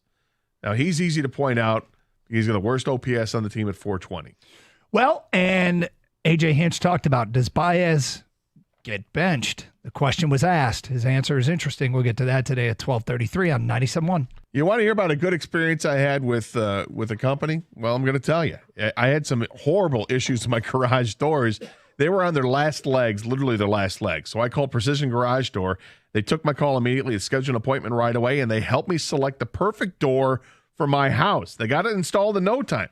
John, Jeff, and the whole crew were so easy to work with, true professionals, And frankly, at a time when finding great customer service is really tough, I appreciate that. So if you want your garage doors done right, do what I did. Call Precision Garage Door today at 1-800-DOOR-REPAIR or visit precisiondoormi.com and schedule an appointment.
We'll get to AJ Hinch answering the question about, was the torque line. He gave that line. Well, we're going to move him down the order, and the next step is next to me. Would the same thing potentially be in play for Javi Baez? Hear what the skipper had to say to the morning show. Coming up in a minute. First, James, you're on 97.1 The Ticket. What's up, James? James, are you there? Yes. I'm sorry. I knew in the offseason that if Detroit didn't bring in one or two bats that could drive in runs, they would go through the same thing they've gone through the last 2 years, leaving runners on base game in and game out. And they could have easily brought in J.D. Martinez for whatever he's getting paid, and perhaps another hitter that is out there. They're consistently leaving runners on base. Who did I want? Yeah, did you want Matt Chapman? I that thought was a it hot was name. a DH like J.D. Martinez, who drove in almost 100 runs last year and had 33 home runs. Yeah. Not only that. How many RBIs does he have this year? Do you know? He's got 5. How many I games don't know. has he played? He's played 17 games. He's got 5. 5? Yeah, He's he got 5 did, and 17 He games. didn't sign. Excuse me. He didn't sign until of late. Right. So the Tigers have done the same thing, and the Tigers got production of 1 home run and 5 RBIs in 17 games. No, except he didn't play in spring training. Right. Because So, but nobody signed him. Right. Yeah. But We're looking at his history. The guy can hit. At least the guy could hit. The money they wasted on other guys, they could have brought him in, and maybe there's still. Just out of curiosity, who'd they waste money on? I think Kenta Maeda. All right, so I guess I'm talking about a position player. The guys they spent money on would have been Mark Canha and Gio Urshela, who are both players who played pretty well for this team. Look, they probably could have added a bat. Yes, the crazy thing about it is the hot names that have come up Have been horrible. Yeah. So, but that's not the fans' job to know. It's the Tigers organization. What they have added offensively, their biggest offseason offensive additions were Canha, Urshela. Who else am I missing? Anybody? Carson Kelly hasn't done Carson much. Kelly he was on the team last year too, but they did bring him back. No, he's done nothing. Urshela though and Canha actually they both got more RBIs than JD Martinez. And Urshela's only played 2 more games than JD Martinez. But look, I mean, JD Martinez at his age, there's a chance that there's diminishing returns. Well, yeah, he's actually hitting for average, but he hasn't found a power stroke yet. And the team he's on is not very good, so maybe guys aren't on base. Whatever. I'm not be the Tigers. I'm more defensive of the Matt Chapman stuff than I am about the Martinez. We'll see how Martinez works out, but they did not make a strong move in the offseason. No, like him saying he knew. I think everybody knew they didn't make a strong move offensively in the offseason. They didn't. They said they wanted to test their young players, and they have. Some have rewarded them. Cole Keith might be starting to come around a little bit. Riley Green looked like he was trending to be a star, and now he's gone ice cold.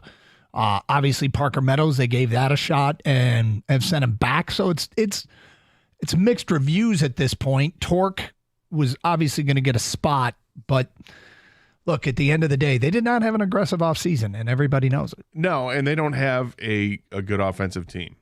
Even if these guys are where they're supposed to be, like looking specifically at Torque, and let's say Riley Green is what he is, and we like that with the 834 OPS right now, and you're counting on that, and Torkelson gets back to being this home run threat, and the numbers that we gave out yesterday, he's really actually right on track to what he did last year. He just didn't start the year off going that long without homering, but he didn't have that many homers at this point last year either. But even with that, you still have a roster that is just littered with guys that don't have a high ceiling. Yep. They just don't. Javi Baez is done. His 420 OPS is pathetic. If he wasn't fielding, he would not be on this team. Well, if Ryan Kreidler or Eddie Leonard had not gotten hurt at AAA, I shouldn't say wouldn't be on this team. He wouldn't be playing as much. Those guys would have been brought up. The Tigers don't have a shortstop prospect right now that's anywhere close to coming up. Okay, so the question came up: is the same true of Baez, that he's got to produce, or the next step is on the bench? And here's what the skip said when asked that question.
What do you make of that? I understand what he's saying, but what it tells me is there's a big talent problem on this team.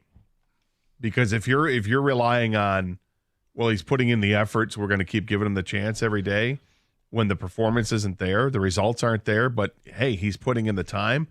I respect that he's putting the time, and he's not somebody who's a malcontent or a cancer in the locker room. But in the end, he's still hitting $164. I'm going to push back a little bit. I don't think it's a reflection of there's a lack of talent on this team. I'm going to say at the organization level. And you actually said that the previous. Yeah. Yeah. But it's also on the team. If the guys at the minor league level that have some ability, that has shown some ability to get it done, Kreidler, Leonard, yeah, I could see them getting an opportunity. Well, because here's the problem. You've got Baez who's getting the lion's share of play at shortstop because he can play defensively, but he can't hit. And if the fallback for the Tigers right now is Zach McKinstry, who is only hitting .213. His OPS is .572. It's 120 points below league average, and he's not a good fielder. So it's a lack of talent and in the team and in the organization. It's a problem, and that's a shortstop. We haven't gotten to catcher, which is a big issue as well. They've got no production from the catcher. You got to have options. Casey Mize takes the hill for the Tigers as they come up next. Thanks for listening. We'll talk to you tomorrow. Stay safe, everyone, and treat each other with respect. 97.1.